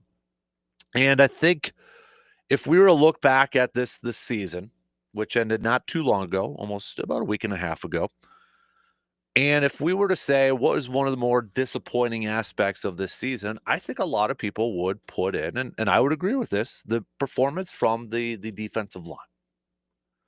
And you hear Matt LaFleur in his season-ending presser, and he talked about, defense, what did he envision and such. And one of the first things he said, I believe it was actually the first thing he said, was getting pressure with 4. Getting after it with 4. And Green Bay was not able to do that this year. Not like what we've seen some other teams do. And so I think you're going to see an offseason where, well, one, they're addressing it with bringing in a new coach. 2, I do feel like Goody is going to make a move, whether it's via free agency or maybe in the draft and such. But if it's in the draft, it's got to be somebody who can play day one and be an impact player day one. But there's no question, I think they're going to add somebody and then maybe get better performances out of these guys by bringing in a veteran defensive line coach to help out. Defensive line, I think, was a disappointment in the aspect of certain players as well. Kenny Clark, I think, was probably one of the more disappointing players for a lot of fans this year. You begin the year getting a new contract, getting a big contract, and you're going into a 4-3, which a lot of people assume this is going to be a big year for Kenny Clark, spending his whole career playing as a 3-4 down lineman. Kind of eating up gaps, eating up blocks, allowing linebackers to do stuff. This was going to be a year that maybe Kenny Clark kind of feasts. And it was pretty quiet. And it was pretty disappointing for a lot of fans. So heading into year 2 with this defense with Jeff Hafley for Kenny Clark, I want to see a big jump. I want to see a big jump in performance from Kenny Clark. Will that happen in year 2? Will whoever the new defensive line coach is going to be, will they be able to untap some potential over there? Devontae Wyatt, I would agree with what Goody said, was probably the most consistent, better pass rusher or pressure defensive lineman, interior defensive lineman this team had. Carl Brooks flashed in moments too, but he's a rotational player. Devontae Wyatt's issues were just health and such. Couldn't stay out on the field. They need more from Kenny Clark next year. They need a lot more from him. They also need a lot more from the likes of Rashad Gary. Rashad Gary isn't going anywhere. Not yet, at least. He's also another guy that's going to have to kind of step up and rise. I don't know if rise to challenge is something I want to say, but he has just consistently got to be better too. Will he be better with a little bit more familiarity of the system under his belt? That's the question.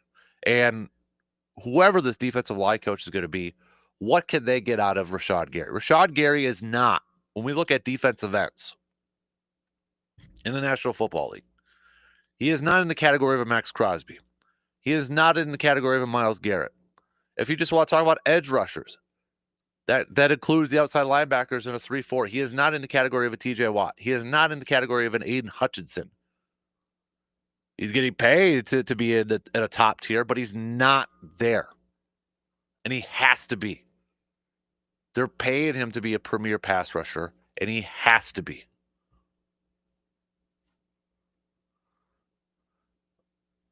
Also, Lucas Van Ness. Okay, year one, he's told, first of all, when he was drafted, incredibly raw. It was obviously a pick that Green Bay selected him to be like, okay, it's going to be raw. It's not going to be a guy that maybe is going to be a big-time contributor right away, but ceiling's really high. The potential's way up there. Year one, you're told to rush with, standing up. Year two, okay, get back down, 4-point stance. Did it affect his development? Well, year three will tell us that. Year three is going to tell us a lot about Lucas Van Ness. He needs to perform like a starter. You're a first-round pick. You look like Hercules. You look like a Greek god out there. He's got athleticism. He's got power. But can it translate to being an effective 4-3 defensive end? I want to see. We need to see more from Lucas Van Ness entering year three as well. I don't know if Brenton Cox Jr. could be a regular rotation player. He absolutely flashed at certain points this year. He showed off his speed and he showed off his ability. I think you're going to see him get more opportunities heading into next year. I don't know if he's, I would consider a starter yet, a starting level defensive end in the NFL. But there's no question this defensive line has got to be better. They have got to be better at getting pressure at the quarterback with their 4, or maybe even just 5. Putting constant pressure on quarterbacks. Making it difficult on opposing running backs trying to gain a bunch of yards on the ground going up against Green Bay. All these different factors, Green Bay's defense, and you look at the final numbers, they were pretty darn solid, but there's still room for improvement, which is like a coach's dream. And the biggest improvement I think that they need on this defensive side comes from up in the trenches. If Rashawn Gary's going to play at a Pro Bowl, All-Pro level, and Kenny Clark's going to play at a Pro Bowl, All-Pro level, that's leaps and bounds better. And it is such a huge boost for this defense. But I'm still expecting Goody to go out there, and whether it's a free agent acquisition at defensive line, interior defensive line, or another defensive end, or via the draft. I personally hope it's somebody at free agency, so that way they're ready to go day one. But I still expect him to make a move there. I want a defensive front like a Philly, right? That is just aggressive. You can rotate guys in and left. They've invested so much in their defensive line over the years. That's what I want for this Green Bay defense, especially with a little uncertainty in the back end. We don't know if Jair's going to be there. Is it going to be Carrington and Keyshawn as your top 2 corners?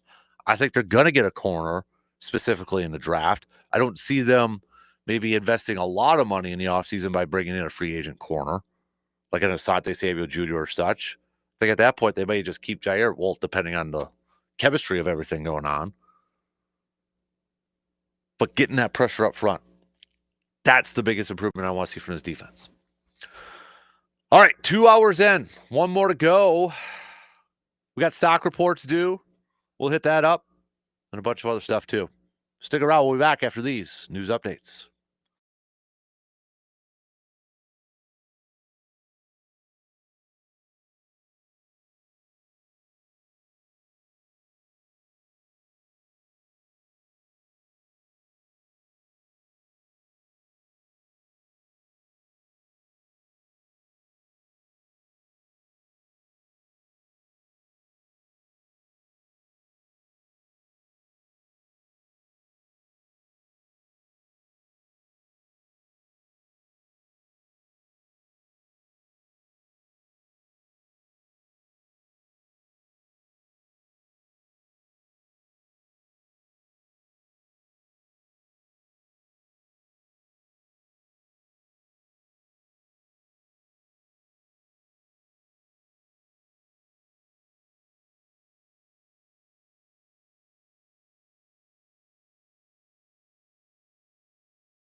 Flying on by on this Wednesday. Thanks for making us part of your day and hanging out with us. Whether it's on the radio dials, if you're listening over there, we got a couple of those 105.1 FM, 790 AM online. You can stream it up at sportstalk1051.com. The video streams, which are loaded up and airing on YouTube, Facebook, Instagram, Twitter, Twitch. Got your app, download that, take that on the go over there too. Broadcasting from the TDS studios, TDS Sports Talk studios this morning.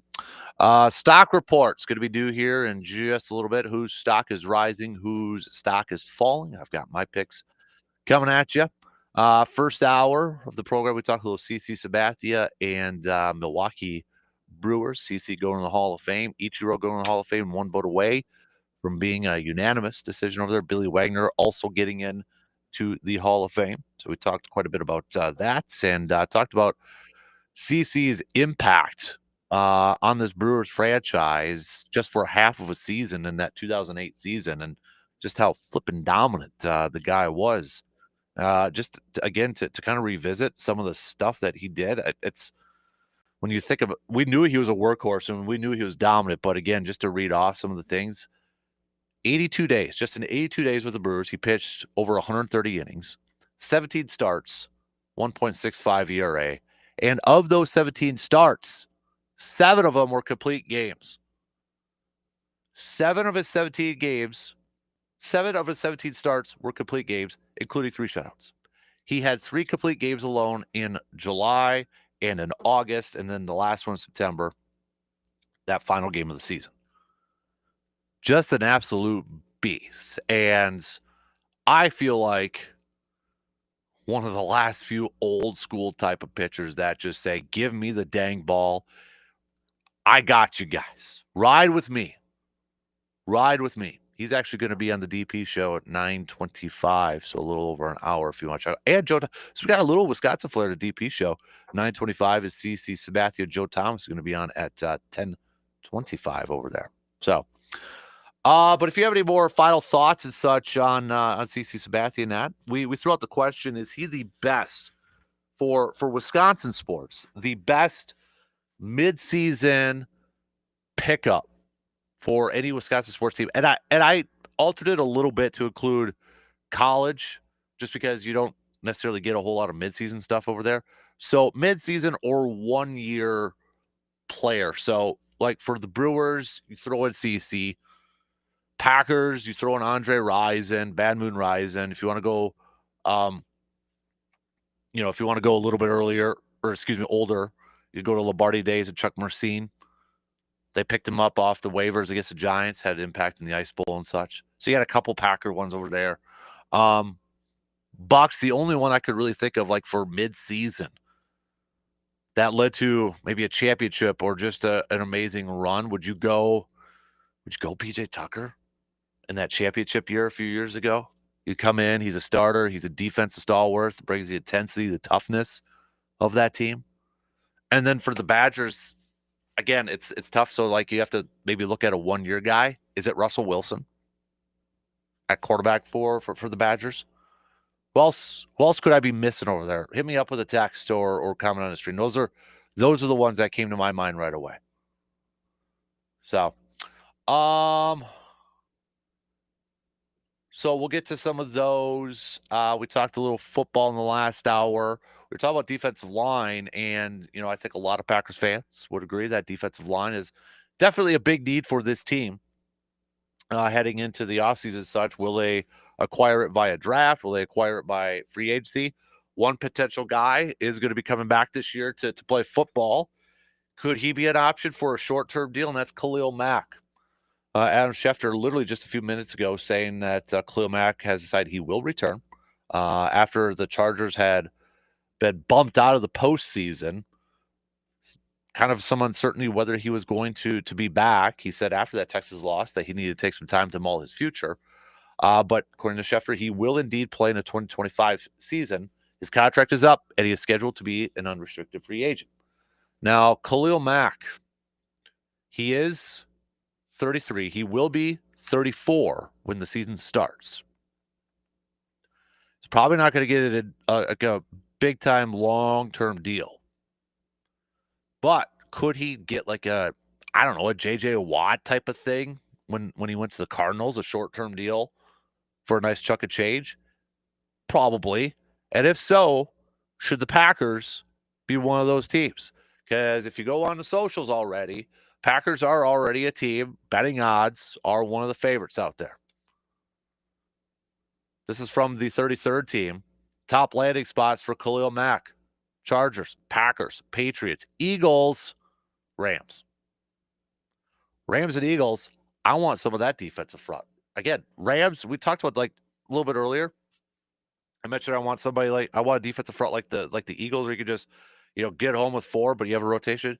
The Rams defensive front, I'm glad they're getting their attention that they deserve in these postseasons, because those rookies up there have been doing a fantastic job. Jared Verse and Fisk and that.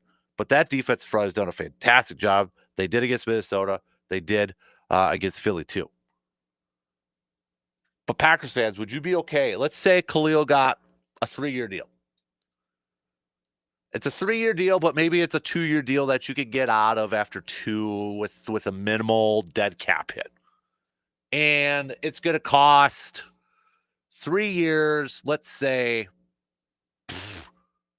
$45 million. I'm just throwing a number out. I don't know what his value is. Let's say double-digit millions per year on average. I'm going to keep it basic here. Would you be good with that? Or would you rather see Green Bay invest maybe in somebody who's a little bit younger, maybe not as big of a name as Khalil Mack, but arrows trending upward, a little bit longer, may cost you a little bit more too? Where would you go with this? Are you thinking like, okay, bring a Khalil Mack? Yeah, it's a veteran, but maybe could help out a guy like Lucas Van Ness and Gary and such. Or you're like, nah, give me the younger guy, more years, arrow trending upward instead of maybe career going downwards. Now, I will say this for Khalil Mack.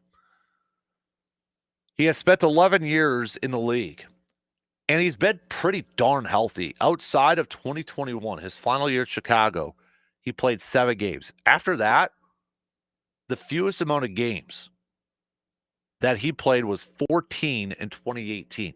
Otherwise, 16, 16, 16, 16, 14, 16, 16, 7, 17, 17, 16. Been pretty darn healthy. Last year, sack-wise, even though he went to, or this past season, even though he got named the Pro Bowl, only 6 sacks, but the year prior, 2023, did have 17 sacks. So thumbs up, thumbs down on a Khalil Mack 2-3 year type of deal, but it'll be for double-digit millions per year. Let's just call it a JJ Watt type of deal. Maybe like a JJ Watt type of deal that Watt got from the Cardinals. What do you think? Yay? Nay.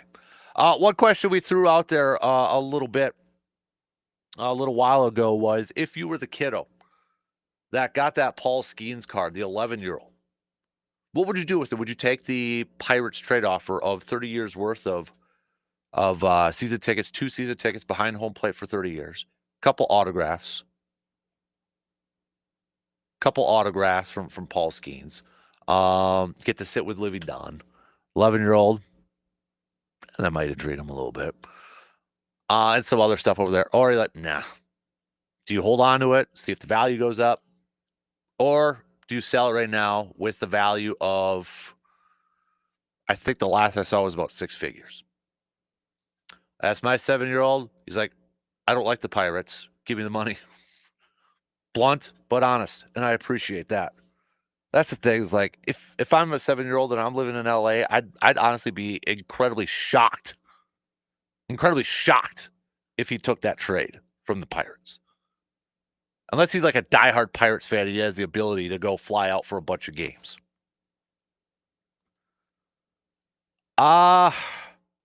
Majority of you saying sell it. And as you know, a lot of you have already mentioned too, why would he want to go watch bad baseball? Yeah, I would agree. If it was, if he's LA, but say if it was Yankee tickets for 30 years behind home plate, you maybe still take that deal. Maybe it's like a yearly trip every year you go out there. I don't know. But it looks like the majority of you right now in our text line saying, "Net, get rid of those." John, a little bit earlier, said my stock riser is the 11-year-old kid that got the 1-of-1 Paul Skeens card. My stock falling is going to the Lions. They lost over the weekend, and they are about to lose a bunch of coaches. C-Bomb says, Khalil Mack is great, but I'd rather have someone younger. Green Bay tends to get rid of guys a year too early rather than keep them a year too late. But I'm up for anything that will help that abysmal pass rush. Yeah, I mean, that was the case for their own guys. How old was Julius Peppers when they brought him in? Let me see if I can bring that in. Let me see if I can find that out here quick. So Julius Peppers was 34 when Green Bay brought him in. So yeah, I mean Green Bay, they tend to move on from a guy, one of their own guys when they get up there. But I mean, for argument's sake, they did bring in Julius Peppers at the age of 34. Khalil Mack's going to be 34 this year. Now, to be fair, Peppers was coming off of a 7-sack season. Khalil Mack's coming off of a 7-sack season too. There is some similarities here a little bit. Peppers played 14 years before he went to 12 years before he got to Green Bay. Khalil Mack played 11 years before he got to Green Bay. So, and that was Ted Thompson that did that one. That wasn't Goody. That was Ted Thompson that did that move. Remember the Martellus Bennett one too? That was a hot flash in a pan for a day. Jeez, that didn't work out. I don't know. I don't know. I think I'd rather. Yeah. Ooh. It's tough. It's tough for me. A lot. I'm not trying to cop out, but a lot is going to depend on the dollar value. And he has spent the last few years as playing as a stand-up backer a little bit. So, I'm going to say pass and maybe get somebody younger. But the thing is, if they do it, I'm probably not going to complain because they're trying to bring somebody in at that point. They're trying to bring somebody in. All right, let's take a quick break and keep your thoughts coming, though. Hit me up with a text, 715-830-1912, or comment on the video streams out there.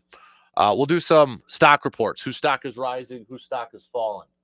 That'll be coming up next after these quick words.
When it comes to fresh quality meats, nobody does it better than Mike's Star Market. From hand-cut steaks and juicy burgers to premium brats and snack sticks, they have everything you need to make your next meal unforgettable. And don't forget, Hunters, they are your go-to place to drop off your game to get your meat processed. So stop by and give Mike's Star Market a visit, 2238 Heimstead Road in Eau Claire. Mike and Sarah and the entire staff there will greet you with a hi and answer any questions you may have. Mike's Star Market, deliberately old-fashioned to assure quality and affordability.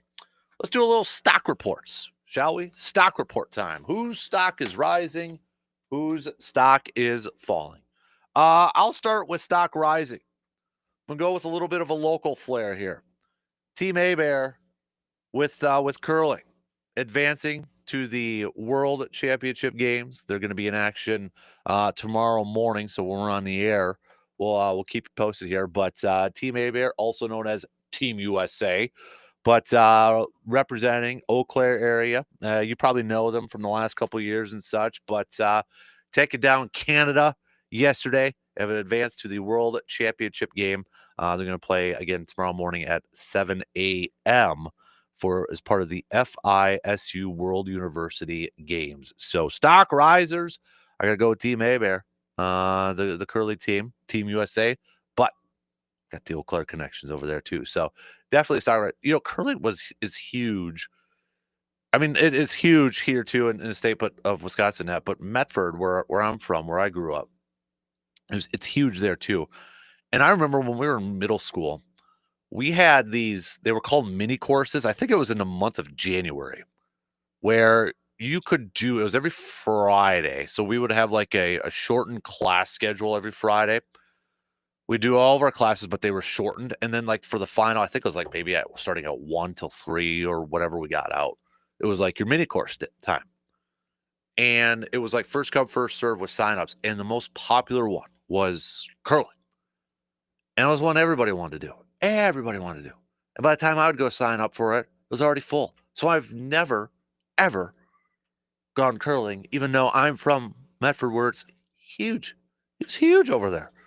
It was always filled up on mini courses. I ended up doing, and I should have done this one too, and I don't know why I did it. They had a sports card one too. I don't know why I did it. I think I was afraid because I didn't want to trade my cards. I think they named it sports card trading course or something like that. But I ended up doing like a conservation one, which is okay. And then I did like a bow hunting one, which was okay. I didn't get to shoot a bow or anything like that. So yeah, it was a bummer. But stock risers, Team A-Bear, Team USA. Stock fallers, since John took my Detroit Lions one, I am going to go. Do I want to? No, I think I might still go Detroit Lions. I'm still going to go Detroit Lions on this one because you're right, John. I mean, they lost Ben Johnson. Sounds like they're going to lose Aaron Glenn. They've lost their defensive line coach already. He's going to New England to be the defensive coordinator. Seattle may hire their offensive line coach to be their offensive coordinator. If they don't fill these roles, I mean, they may be looking from the outside in to bring in some help. I think Detroit's still going to be a good team. But the biggest question for Detroit, I think, going into next year is going to be how much of an effect are these losses going to be on this team?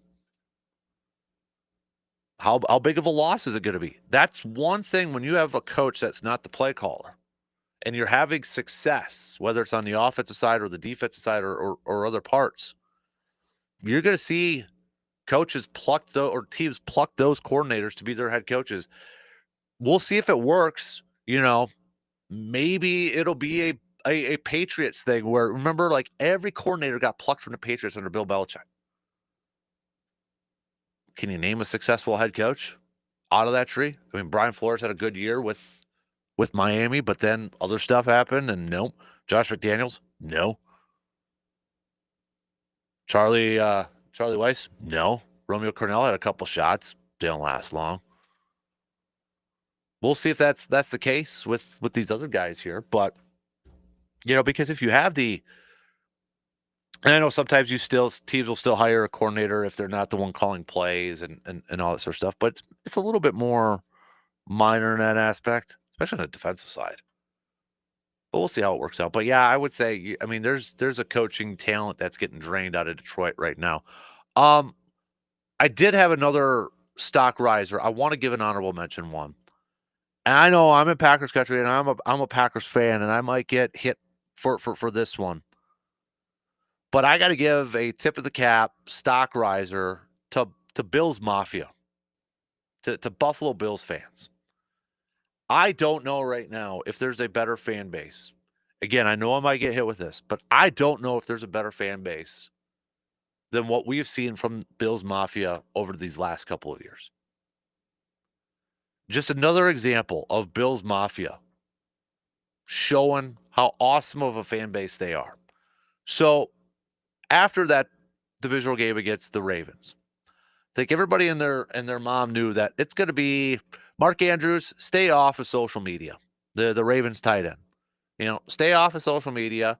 Probably don't listen to sports talk radio. Had the fumble and then dropped in a 2-point conversion. It's gonna be a rough couple weeks. What does Bills Mafia do? What Bills Mafia does.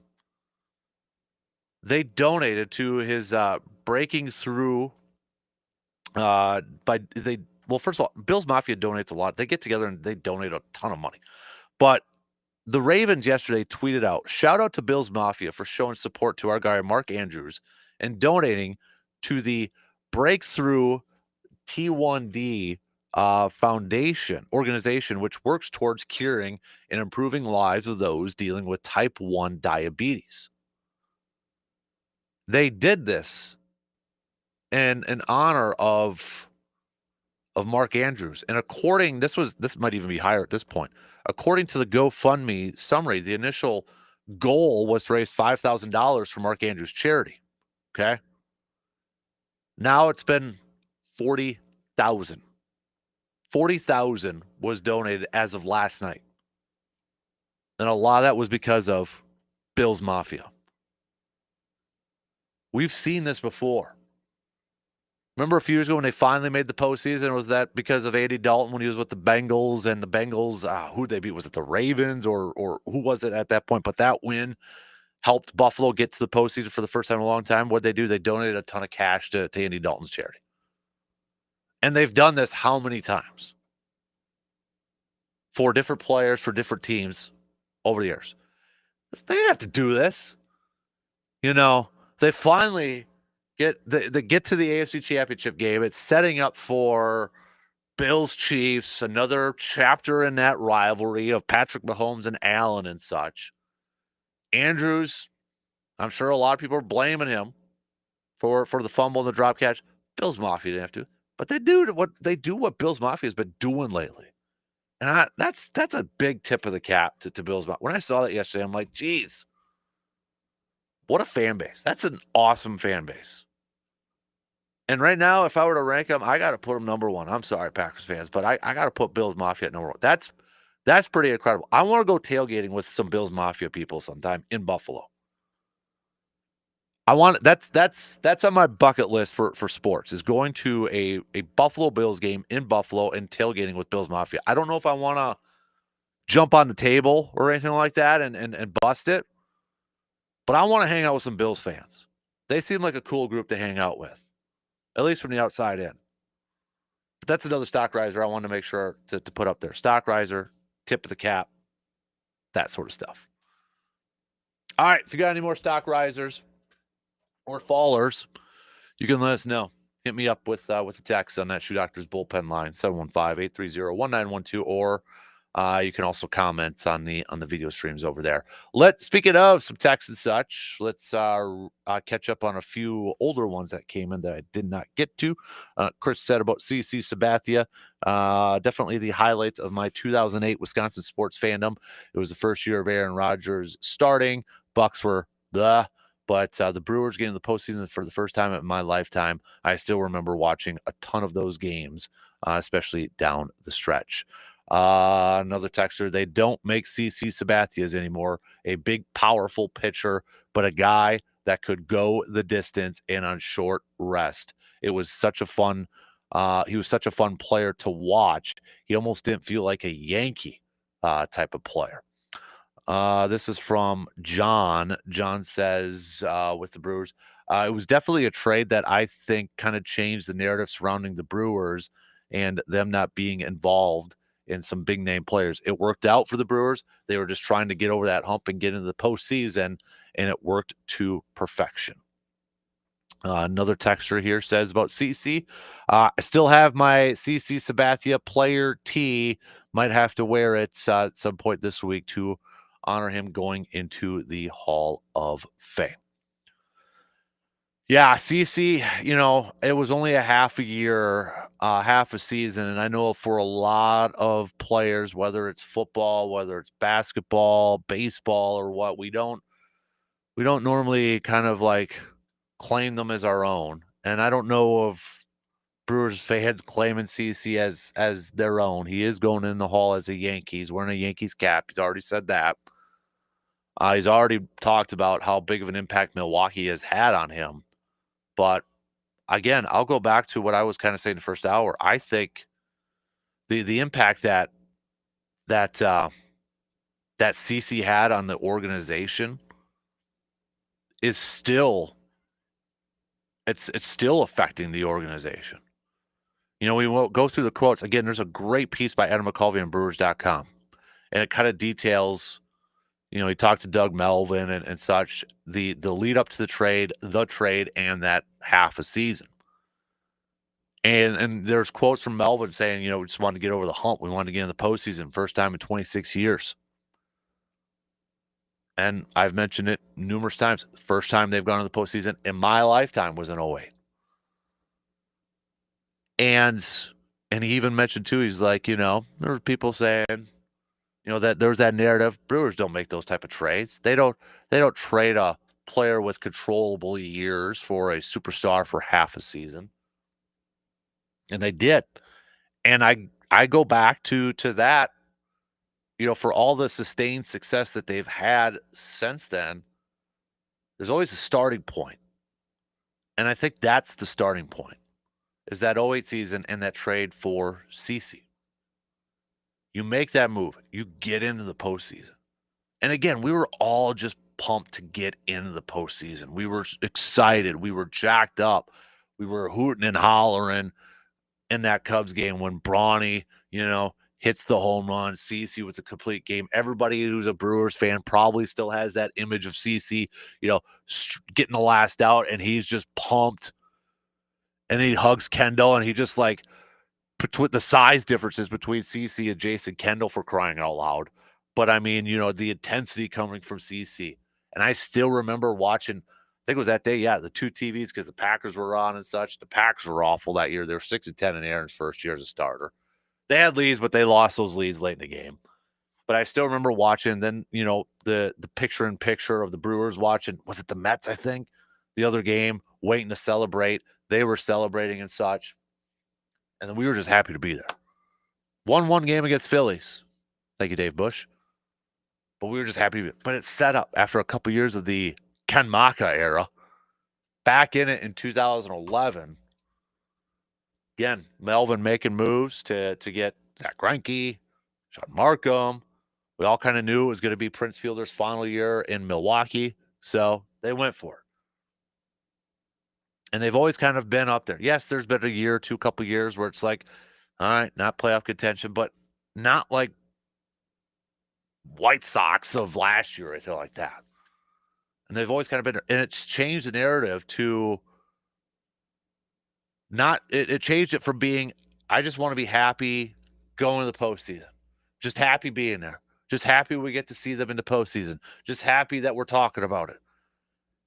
Like it was in 08. That narrative has now changed to, okay, I want more. I want more than just playoff appearances. I want more than just getting there. I want to win. I want to win a championship. I don't know if it'll happen during my Brewers or during my lifetime for the Brewers. I sure to God hope so. But it's changed over the years. We've talked about that at how many times. That level of expectations have changed. And I think a direct relation to that, a starting point to that, was going back to 2008 and acquiring a guy like CC. What a beast. I just still can't get over these numbers because we don't see this anymore. We don't see some of this like not only domination, but we don't see some of this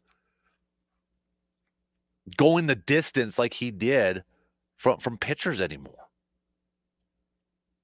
82 days with the team, over 130 innings pitched, 17 starts, 1.65 ERA, a 1.65 ERA. I mean, he averaged with those 17 starts and 102 thirds innings pitched. He averaged over 7 innings pitched per game. You're talking about practically 7.5 innings pitched per game. Per game. And of those 17 starts, 7 went the distance. Complete games, 9. 9. And 3 were shutouts. And you know what thing we didn't even talk about too? Dude could hit. Right? I mean, if they awarded an MVP for half the season, CC would have won it in the National League in a heartbeat for what he did on the mound, 11-2 record-wise. But I could still remember him tattooing the ball too. Right? I could remember it. You could remember it. He had 6 RBIs that year, had a home run, even had a couple doubles on there, 11 total hits and 50 plate appearances. Dude hit 229. I mean, he was doing it all that year. Almost had a perfect game. Should have. I mean, the scoring error. We all know about that one. The no-hitter and such. I mean, he literally almost did it all for the Brewers in that half of a season. Just a fantastic player. And a player that I don't think we see too often anymore, where he just carried that team on his back. And everybody said, he came in there and said, let's go. And everybody followed. And everybody jumped on his back. And he carried them. We don't see that a whole lot anymore, especially, baseball. Just the impact that one player had. We don't see that in sports a whole lot anymore. And just the willingness to go out there, on short innings or short rest, 3 days rest. I loved the part in Adam McCauley's piece where, Doug Melvin said his agents, CC's agent, ran into him in the hallway after a game and said, "What are you doing?" Because CC was going to be a free agent. They didn't want him to get hurt or anything like that. CC's response, after finding that out and after talking to his agent, he stopped answering his agent's phone calls and went to Dale Swaim and said, "Pitch me. I'm going out there." Gosh, I love that mindset. I mean, this is a guy that knows he's going to cash in free agency. If he stays healthy, he's going to cash in free agency. Pitch me. Pitch me on 3 days. Love that mindset. And I think it's kind of getting more rare in this day and age in the world of sports. Still some guys that'll do that. Far few in between, though. Final break. Let's do that. We got some picks and predicts coming up. Bucks are in action tonight against the Pelicans. Can they pick up another win? We'll make that pick and more after these quick words.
Are you looking for the best selection of firearms, ammunition, and accessories? Well, look no further than the locally owned and operated Tilden Gun. Whether you are a seasoned hunter, competitive shooter, or just starting out, they've got everything you need. Tilden Gun carries the top brands and a wide variety of firearms to fit every purpose.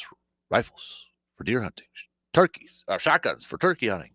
And if you're not quite sure what you're looking for, their friendly, experienced staff is there to help answer any questions you may have. At Tilda Gun, they offer the expert advice you can trust. Their knowledgeable staff is there to help answer any questions you may have to help make the right choice and ensure that you're confident and prepared to hit the field. So stop by their shop at 12427 90th Avenue in Chippewa Falls. That's 12427 90th Avenue in Chippewa Falls, or check out their website at tildengun.com. Reminder too, with the podcast promo there, we've got some new. It's still included in the Man Cave podcast, but we've got some new. It's called playlists. We call it segments. But 715 Green and Gold Tailgate Podcast. It's a Packers podcast, but for the 715, we're repping the 715. We've also expanded to Brewers, Bucks, and the outdoors. That's all at through our Man Cave podcast. So make sure you follow and subscribe to the Man Cave podcast and check out those episodes of the 715 Green and Gold Tailgate, the 715 Brew Crew Tailgate, the 715 Bucks Tailgate Talk, and 715 Tailgate Outdoors. Catch a theme? It's our tailgate series on the Man Cave podcast, brought to you by our good friends from Hy-Vee. All right, let's wrap up things here this morning. What do we got? We got about 10 minutes. Okay, 10 minutes to the top here. Picks and Predicts time brought to you by the Elbow Room. Don't forget Wednesday nights, which is tonight, is trivia nights over at the Elbow Room. So if you want to dominate your or show off your trivia skills, head on over to the Elbow Room, located right next to the Banbury Place, and show off those skills. Let's start off with let's start off with some college hoops. Let's go with that route. We got any good ones up there? I mean, we got some teams playing and such, but oof. How about Indiana at Northwestern? We'll stay a little Big Ten action here. Northwestern's favored by 6.5. Indiana. Ugh. They're not off. I mean, Mike Woodson over there. Ooh. Yeah, I'm gonna go Northwestern. I'll go Northwestern. Let's do number 13, Texas A&M at number 16, Ole Miss. Ole Miss favored by 3.5. I'm going to go Texas A&M on this one. I'm going to go Texas A&M. Let's do Georgia at Arkansas. This is an intriguing one for me because, well, the Calipari experiment right now in Arkansas. I mean, Arkansas has been in the top 25 rankings and such, but they're 11-7 right now, and they're on a 5-game losing streak. So that started with their loss against Tennessee when Tennessee was ranked number 1. Then they followed it up by a loss to Ole Miss, who was ranked 23rd. Then they followed up with another loss to Florida, who was ranked 8th. And now they've lost to LSU and Missouri. And they've got Georgia. Georgia's 14-4. But in their last 5 games, they've all gone up against ranked opponents. Ole Miss, they lost 63-51. They beat Kentucky 82-69. They beat Oklahoma 72-62. Lost to Tennessee, lost to Auburn by 2. I'm going to go Georgia tonight. I'm going to go Georgia. You know, they're 14-4 on the season, but 11th in the SEC right now because their conference, they're 2-3. I'll go Georgia with the win. USC at Nebraska, I will go Nebraska for that one.